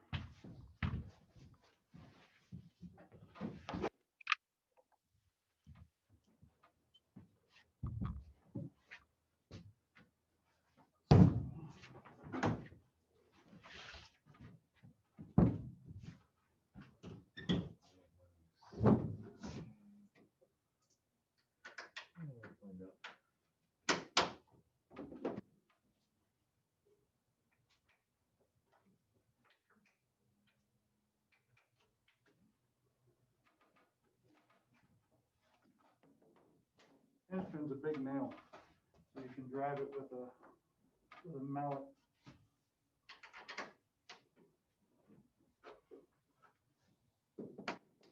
And the mallet will take the finish off. Yeah. Nice head reveal there, man. Okay, I'm done. Looks good, yeah. But really, you've all seen head reveals go from 1/8 of an inch at the hinge side and get bigger. That's generally what you see. People don't know how to hang doors. And that's one of the most noticeable things is that head reveal. Because you don't really have the perspective to see the verticals all the way down, and you can't see them as you step back. But that head is so visible, especially if it's a white door, light jam, trim. All the reveals are important that they're consistent, but the head reveal is most. And it's easy to screw up. You see a lot of doors on the head reveals there.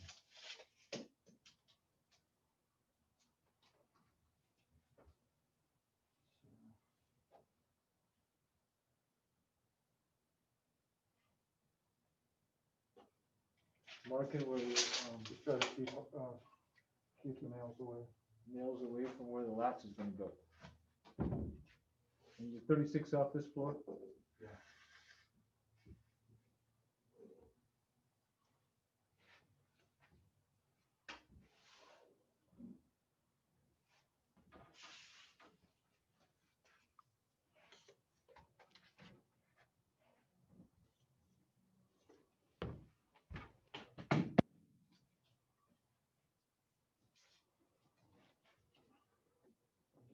Cutting board to come out. Or patches we can.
Oh, thank you.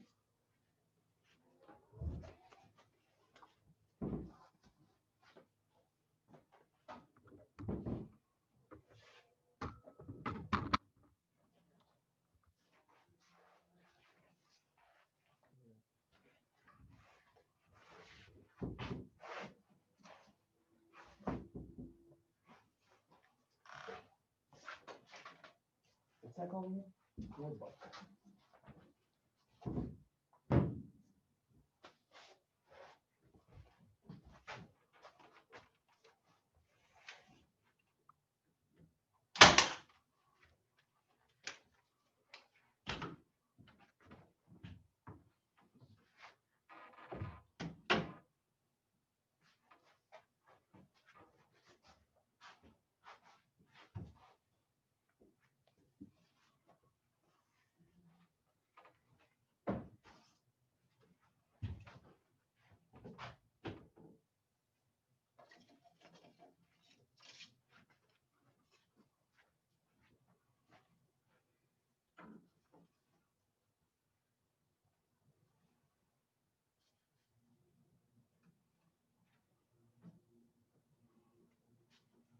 Jerry, do you guys play radios on the job? Yes. Except for that filthy kitchen shop you came to see me at. They didn't allow that. Yeah, who was that super? Chad. Yeah, yeah. What's a function, Chad? You know, if you look up, if you go to Urban Dictionary and you look up the definition of Chad, it fits him perfect. Yeah. He was a Chad.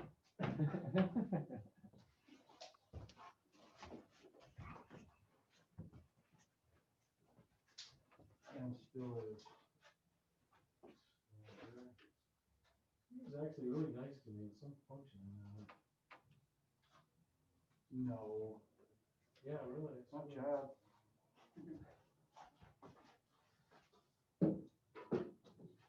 He even apologized. No way. I swear. No, you gotta be kidding me. No, I'm telling the truth. Where did you see, when did this happen? Why It didn't you?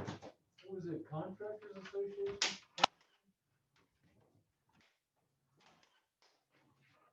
You didn't call me to tell me. He had nothing but good stuff to say about you. Yeah. It was a wet cough, guys, don't worry.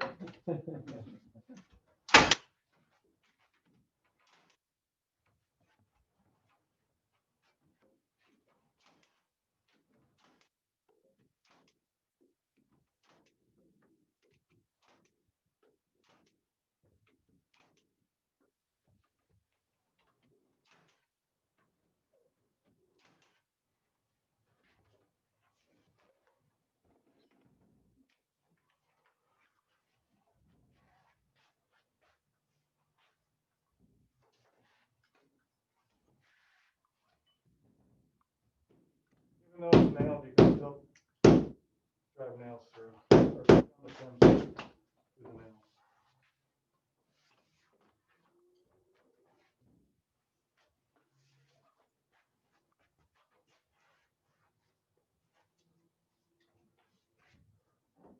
And one at the head.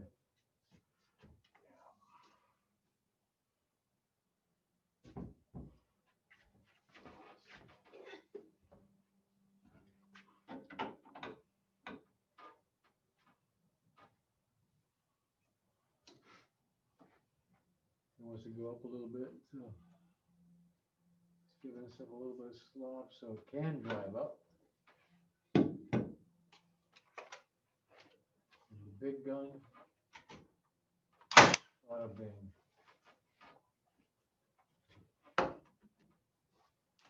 Bada bing.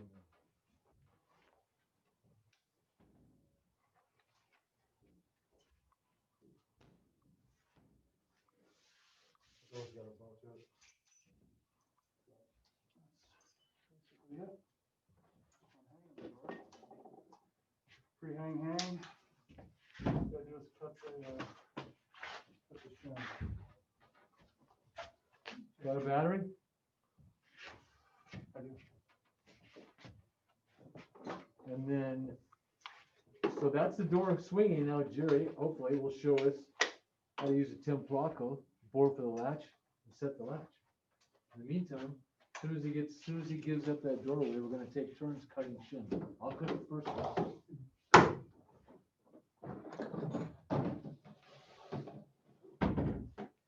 Oh, look at that. Okay, Bonita. Okay, Bonita.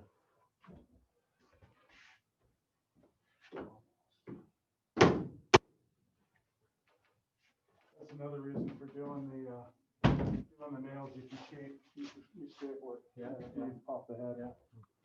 You can.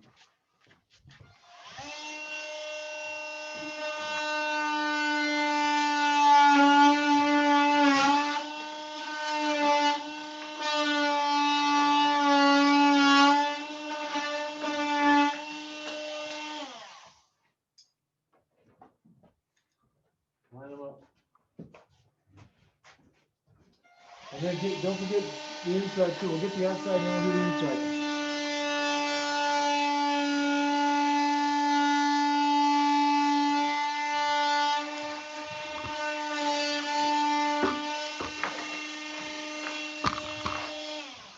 See what you guys are missing at home? This is so much fun. Way more fun than.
3 or 4 or 5, and then jump in behind too. Just the one,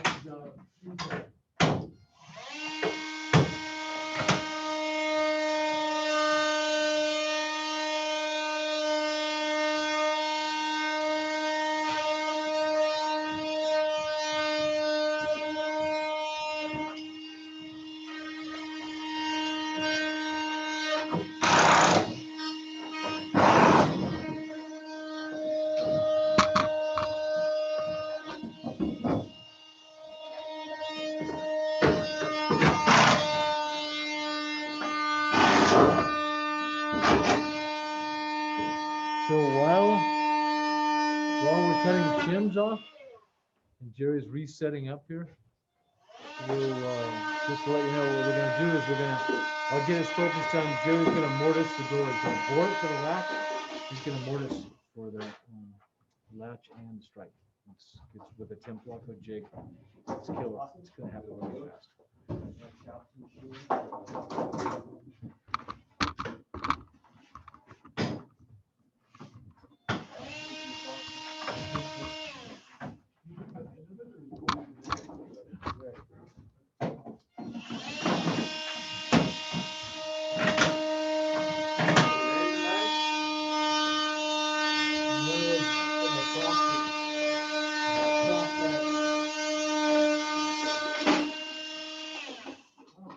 yeah, try to stay away from the hinge.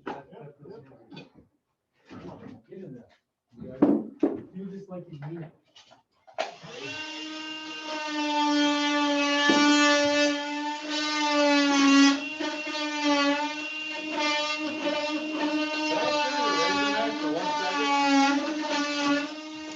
You know what? I would, but I think I dropped it on the parking lot.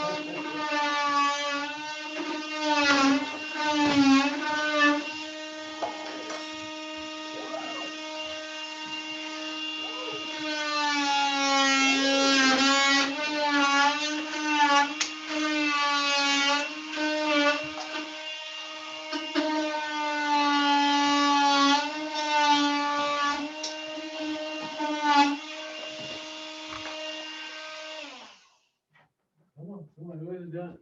I'll take it. Direction having just go in, angle it, and it'll just follow and then it'll bite it right off. I know it's hit the inside.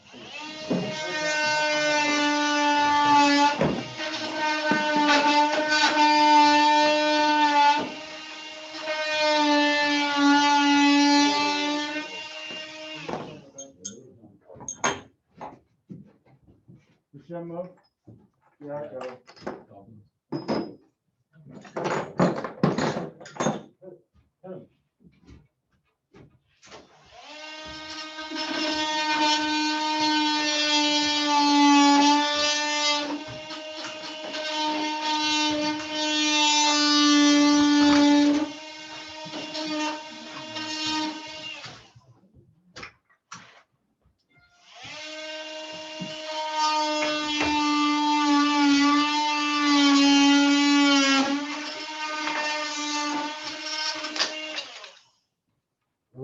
Side, on this side.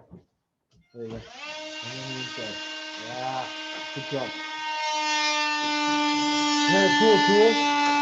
Isn't that a great tool? Yeah, that's probably the tool I use the most. Raise your knife on that and chisel on it. Then you can switch from wood to metal. Oh, that's Yeah. good.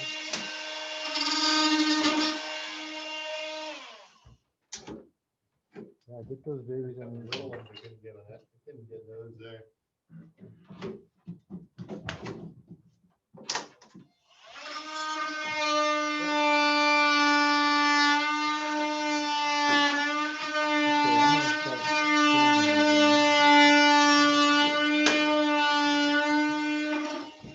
Alright, the filming is Jerry setting up the Maybe, yeah. Jerry's setting up the Tim Flacco jig. It's, Austin, would you pan this? This is the kind we have one of these. I have owned 3 in my life. 2 stolen. One for my trailer.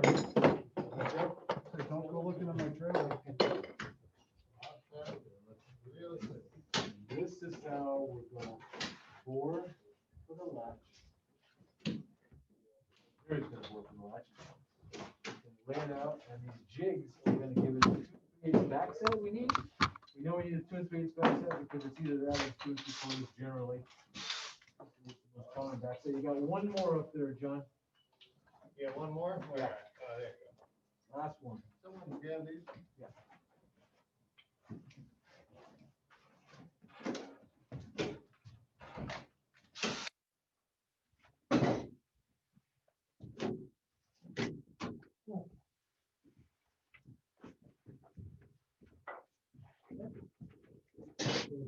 No problem. Okay. Alright.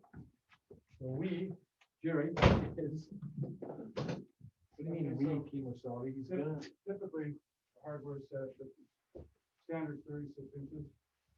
So I'll finish floor, so what I'll do, or if there's a lock rail, if you have a raised panel door and you have a lock rail, you want to go center of the lock rail.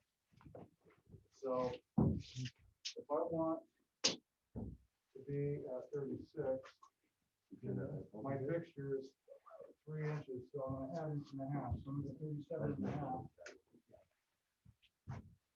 So mark. And then, grab the fixture. boring template. Boring template. Make sure you got your stops in there. I had a guy go through, start prepping doors and didn't have the right back set. So just a little bit. Those are 3/8. You take those out, make it 2 3/4. The back set's pretty important. So that's from the edge of the door to the center of the hole. So in this case, it's 2 3/8 back set, standard bore, 2 1/8 bore, the face bore. You're gonna bore the face bore first, and this is gonna guide him. This big old bore, so he goes straight. Gonna back him up on the back side of the cut. It's gonna back him up. And so consequently, he's not gonna blow the door out when he comes through. And that's the hole on both sides. Even though you're using instructions that can cover some slop on that hole with a good sharp bit and a boring jig, you're not gonna have that. Now he's edge boring, you can't see that, but he's edge boring. He's boring for the left. Going in the edge. See that? You guys didn't see it, sorry. So the backside has different reducing rings. No rings 2 1/8, and that keeps it from splintering. Again, if we had vertical fur, it would just, if we didn't have these, have something tight around the hole, it would just tear out. Back up that, when you finish the cut, if you're like with VG fur, which a lot of doors are, you would just blow that thing out, splinters everywhere. But because it's backed up in that template, it keeps the wood intact and allows you to have a clean hole on both sides. Gotta have a clean hole. Yes, you do. Okay, so So now that he's made that 2 3/8 back set, 2 1/8 inch bore, and a 1 inch latch bore, he's got a marking gauge in there that's going to give him center, exact center of that 1 inch latch bore. Is it 1 inch or 7/8? 1 inch. 1 inch latch bore. And that, let me see that, Jerry, please. So that's a template.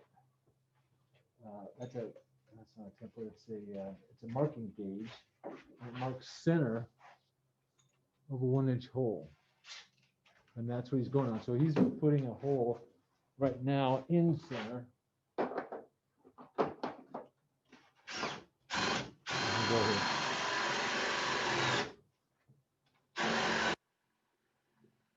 Right in his center, corresponding hole to the one inch hole that is bored for the lap, edge of the door. And then in that hole, he's going to put a template. He's going to guide.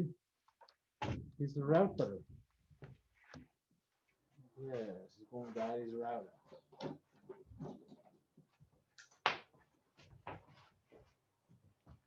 Oh, God. Blood fishing.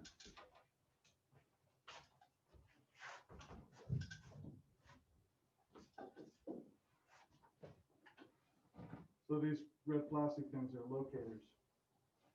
What they do is they locate the center of the template.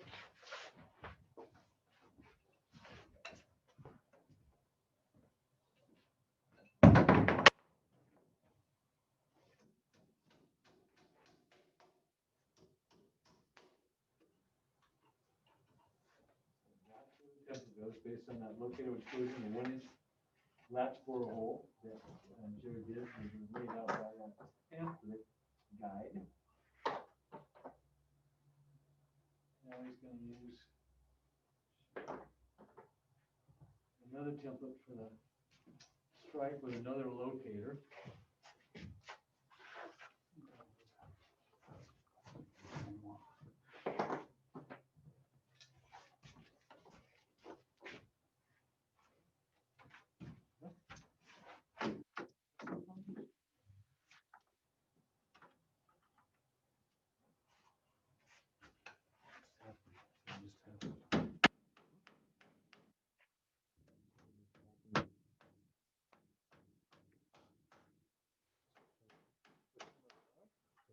The camera died.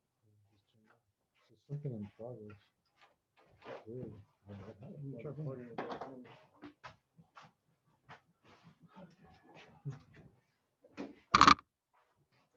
Now, when you're all done doing your hinges, you got all the doors hung, you go back and do the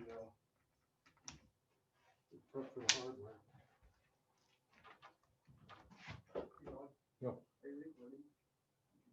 I am on Zoom. Thank you for checking on me. I gotta somehow get this screen back on. What happened here?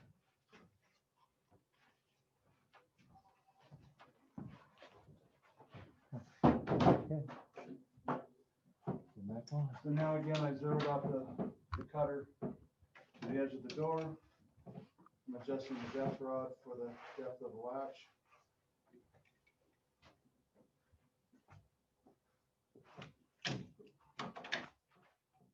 Down.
Mortises are done.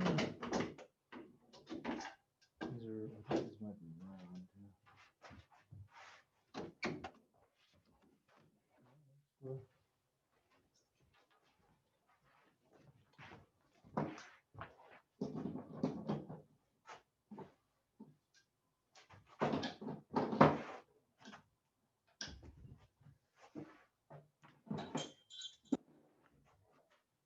So these kits are like, $450, $500, something like that. Yep. And you don't always get carbide cutters. Carbide is the only way to go. They last longer. Stay sharper, start sharper. The very first, I got a Schlage boring jig. The very first bore I did, I bored my 2 1/8 inch hole and didn't back the bit all the way out and ran my 1 inch right into the dang bit. It was steel, it had to be resharpened. It was virtually useless. I haven't told that story in a while. They're all done now. And then these also come with corner chisels. They come in the box.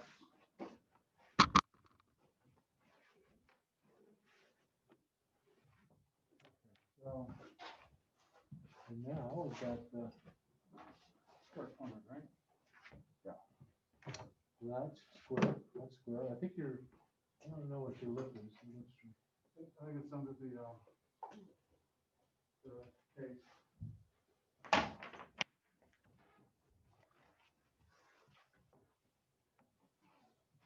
There. That's round. Round, Yeah, the stripes round. so that's typically 1/4 inch radius.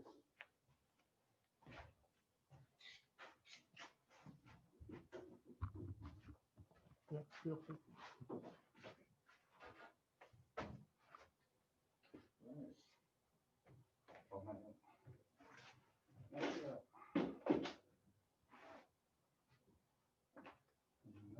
So these self-centering bits come in different sizes for different size screws. So, where's the straight plate? Oh, okay. I have a flash. I'll put it somewhere. Oh.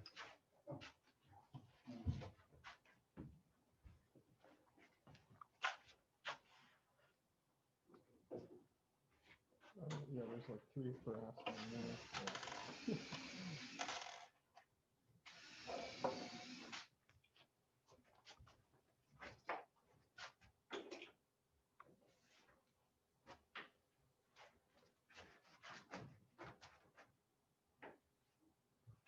Six computer trails.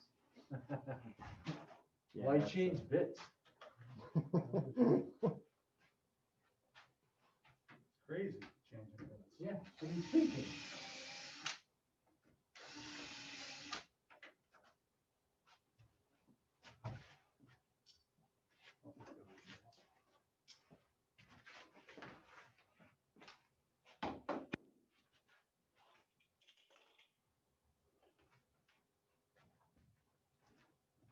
Now, since these are smaller than the other screws, we want to back the clutch up a little bit so we don't strip the wood.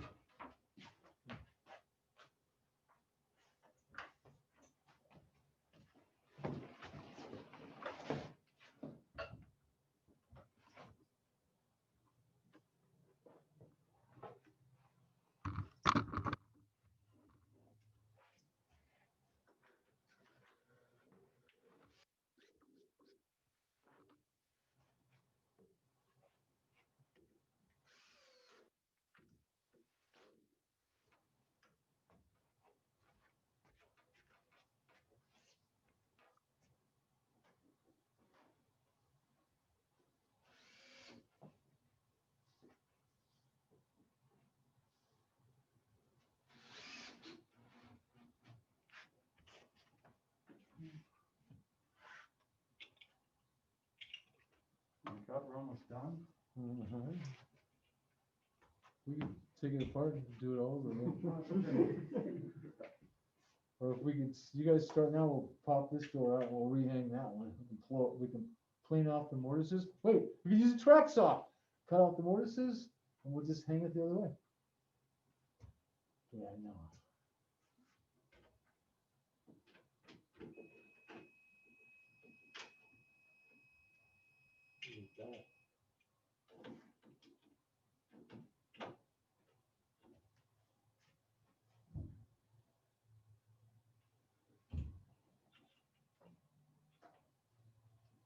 Sometimes these simple locks are harder to get together. Yeah, I know.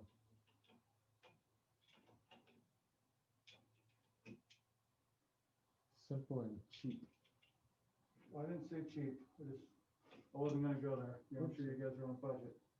Yeah, it's just whatever Hayward had at the time. Like, you probably installed this 3 or 4 times, didn't you? Yeah. But there are plenty of houses that this would be apropos for a passage. You know, something like this, a Westlock, 12 or $15 passage knob. I think that, I don't know, maybe you can find it for that much. Even the cheap stuff isn't cheap anymore. Yeah, probably right.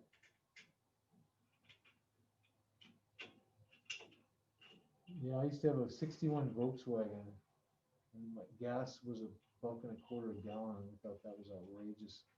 It would cost like $5 to fill it up. I'd have to panhandle the money. It would last me a month. I could go to San Francisco and back, and a tank of gas. Not anymore.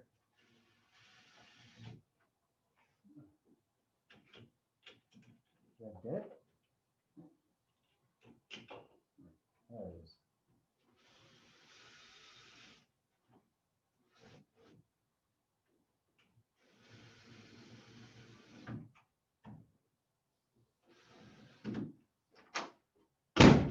Ta-da! Check it out. Gang. Gang, gang. Check it out. Go this way. Let's, you guys, everybody, walk over, open and close that door. Get a feel for it. That was an opening when you walked in. You watched everything happen on that door. Can I slam it? No. Sure. There's a saw on edge. You've done. Great job, Jerry. Do that reveal. Primo, consistent, ready for casing. Come on, it's a little proud of the wall, but that's fine. We can take care of that. We'll show you how to do that. Well, hot mud, Good job. got a little hot mud on that wall to bring it out. Yeah, yeah. You'll have to definitely pull it back about 3 feet. So come on, everybody, open and close that door, man. You all saw it happen. Woo! Isn't that neat? Oh my goodness. Oh. All right, I'm cutting this one off. There might be a couple now, so I can be careful. I'm cutting this off. So Sink all the way. if I can keep them. Jesus! So.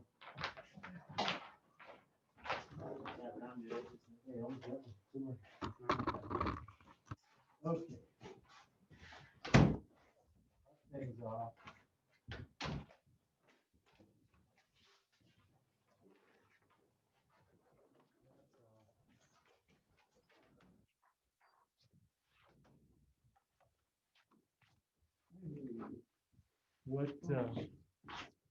What help can we give you, Jerry? And by the way, Jerry's demo deserves a hand if you ask me.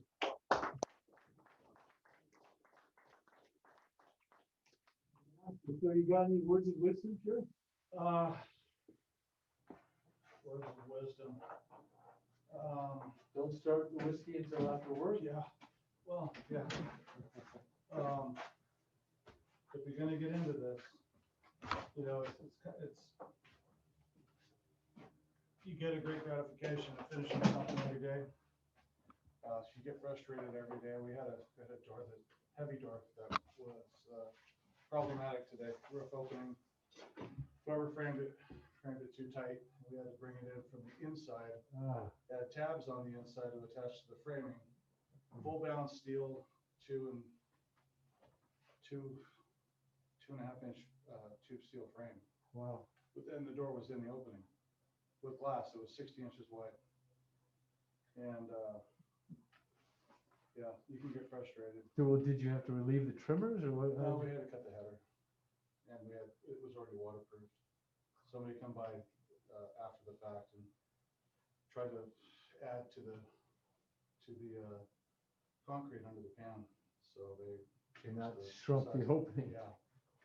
So, Everything affects everything else. oh yeah. But yeah, it's not easy, but it is rewarding. You know, when you close the door and the thing latches right off the bat. Yeah. It was 50-50 shot. I wasn't sure if it was going to Yeah, close. yeah. Now you called it. But that can be fun. Meet a lot of interesting people. Clients, everybody's got a story, and Yeah. These expensive houses are pretty wild. It's unbelievable. I wish I could have filmed that one. You guys were on that Kitchell house. Just Every opening had a number on the plan, so we had to go off of grid lines. We had to snap everything up, every door, every window, every cased opening. for centers, then we lasered everything, so everything had to be at a certain elevation. Every 8-foot door was dead level with every other 8-foot. So every head, so you could, so and we did this there too, you take a 3080 door, 8 foot tall over here, right? Hung in a jam and open it and have a jammed encased opening with no door in it and have it just 1/8 inch. That's what we had. Did I show you that over there? You kids? did, yeah. Cause all the heads were just on the one. Framers would go through, they don't, they blame everything on the concrete guys. Yes. And Yeah. it's like, well, the concrete wasn't level, we're not gonna level the house. Yeah. And, we've gotta make everything right. We did a house, we're finishing up. But when we got there to level the house out, we realized that there was the existing slab was 3 inches out of level. And I go to the framers, I go, did you guys not know it was, we thought something was up, we had to keep adjusting the length of the studs. And it's like, you didn't think to tell anyone, so they had to go through and change header elevations, block up so that they could pour the floor, bring it back up 3 inches. Wow. Level the house up. Wow, that's a bummer of a fix for somebody. Yeah. For a lot of people really, but whoever had to eat it, it's a big bummer. Yeah, it's a $10 million estate that they bought it for. Gonna do a small remodel, then they started to open up the walls and realized that the house was, in bad 3 inches shape. out of level and slab. Well, that was the least. of the Over problems. how far? From the center of the house to the wife's office, so probably 80, 100 feet, Well, so a lot to out of level. 80 feet. But they bought this estate and then, wanted to do a small remodel and they had to strip the whole house. Ended up doing everything. So, It helps if you have the dough. well, there are a lot of hacks out there. A lot of people don't know what they're doing. And, or Yeah. it's like, oh, my cousin's a handyman, he'll come over, he'll fix it, Yeah. so. Well, the thing of it is that if you're the finish guy hanging the doors and windows on the stuff that, where plumb and level and indexing at the right level all comes into play, that's where all that down the line comes into play and you have to fix it and you can't go back. You have to make do with what you got. Yeah. You don't get plumb openings every time, right? No, we don't. But we try to check everything that we can before we check the rough openings, before we waterproof the openings. Like I say, we laser the house out, then we take dimensions off the laser marks and make sure everything's gonna line up and fit. And if it doesn't, we get to the contractor, he calls the framer, they go back and fix it. And then Yeah, so it's timing everything, because by the time the drywall's on, the fix is not happening. Yeah. So well, the finish guys, you guys get there while it's in frame is what's happening, but a lot of jobs, that doesn't happen. Finish guys don't walk on the job until the drywall's on. And the doors are there, so those are the kinds of jobs. Well, we're there when the windows are going in, so. Yeah. Like the Yeah. Kitchell house, when we laid everything out, they put the framers back 4 months, to fix everything. Yeah, which is good, because the framers used to hang the exterior doors and windows. Yeah. And then we stopped doing that about at least 10, if not 20 years ago, because the framers were just throwing them in the openings. Did you check all that when you walk the job, or do you put it in the bid if it is out of line? Well, we don't fix the framing. Yeah. It's up to the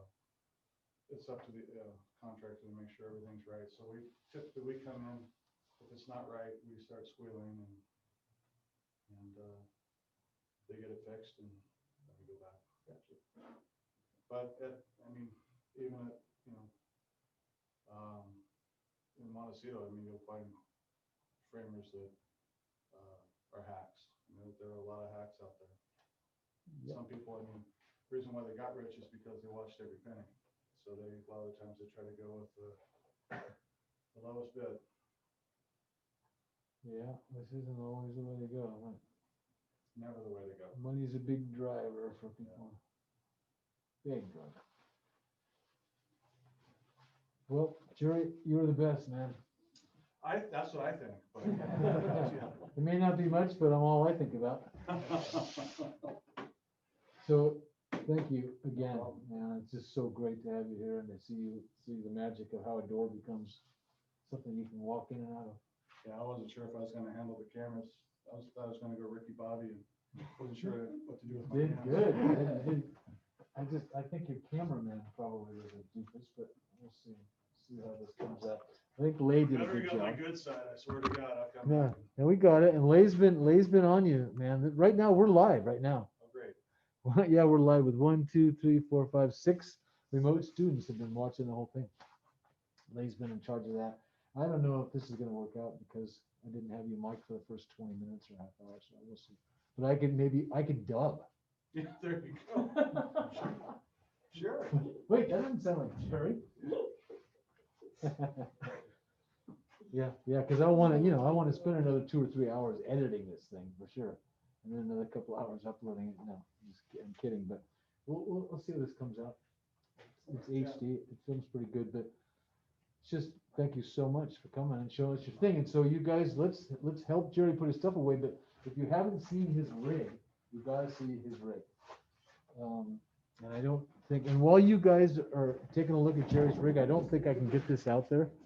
I'll say goodbye to the people I have at home, and then you guys come on back in. And actually, yeah, I'll just tell you guys what I need to tell you. So someone could grab that by the center, that red box. So let's see, Michael, Ryder, Donna, Brandon, Eric, and Victor.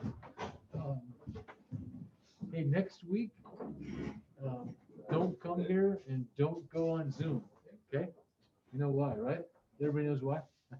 Of course you know why. And I'm not gonna be in Portland like I thought I would be. I'm gonna be in Rancho Oso, camping, but not very far, just over the hill. The week after that, that's gonna be 19th to 26th. I think that's the 3rd of December. Is it the 3rd? The 2nd. It's the 2nd of December. We're back here for class. Some of you are on Zoom, some of you are gonna come face to face, and then it'll really be our last class before final, but I'll have something for you, something hopefully fun for you to see, but then we'll do the review, what you can expect for the final. And then I suspect your final, we'll meet just like we did for the midterm, and then your final will be online available to you when after we get started. And of course, with the Canvas format, you'll be able to see, how you did right away. And I don't think there's anything else I have. If you guys, I don't think there's any reason for you to stick around unless you want to, because I'm just gonna say the same thing to these guys when they come back in. And have a fantastic Thanksgiving. Thank you all for showing up and for checking this out. And I hope it hasn't been too bad for you, that it's been okay to watch this and the camera work's been all right, and you felt a little bit like you were in class. Any feedback? You guys got any feedback for me? Hey, Rodney, Yes, is this yours? that's mine. Yeah, that's mine. That's You got ours, the yeah. battery back, Yeah, and the battery pack, it's in there. the 2 tape measures right here, are these ours? Yeah, those are ours. Those are ours. Yeah, I think you got Jerry's stuff. Yeah, you got stuff. So what was I saying? Any feedback? You guys got any feedback for me? Did you, were you able to see most of it? Did you understand what was happening? Yeah? And I mean, I could see like most of it, and I had a pretty good idea what was happening, so I thought it was pretty good. Okay, good. You'll have a chance to ask questions if you want. I know it's getting late now, it's almost 9 o'clock. So you'll have a chance to ask your questions if you can remember them the week after next. This is being recorded, so you can always revisit this. I don't know how my videoing is going to turn out. Oh, wow. Everybody's gone for now. I don't know how my video is going to turn out, so I don't even know if it'll be up or not on Jerry. I just wanted to see if I could do it, but I did mess up the first 20 minutes at least, if not a half hour, where I didn't have the stupid, his mic turned on. And I don't know if the interior mic on that camera was working with the exterior mic plugged in, but you didn't need to know all that. So any other feedback? Anybody got anything for me? No? Well, there's a lot happened there. A lot happened in terms of how to do a door and the sequencing of a door and mortising hinges and putting on hinges and loose pin hinges and squaring out corners and hanging it on the bench and all that stuff, right? The buttons, the reveals. So hopefully you paid attention, and because you can guarantee 1 or 2 questions will be on this, will be on Jerry's demo of job hanging a door. And I guess that's it. Unless somebody has something for me, I'll see you guys, Michael, Ryder, Donna, Brandon, Eric, and Victor. I'm assuming you're all going to be on Zoom and not here. And you are welcome to come here, and you don't have to let me know. Just show up on Zoom or show up here. And so far, everybody's shown up. We've been masked the whole time. You've probably seen that while people were in here and did contact temperature, and everybody's feeling good. So I feel safe. Hopefully you will too. So we'll see you all next a week, 2 weeks from today, right? 6 o'clock. Here or on Zoom. Okay, pretty good. You'll let me know if there's anything that you can't make it, right? Okay, gang. Yep. Pleasure as always. Hope distance education is working somewhat for you. It's a tough one, but I'm glad you came. Thank you, everybody. So, yeah. Thank you. Happy Thank you. Thanksgiving. All right, you guys too. Good night.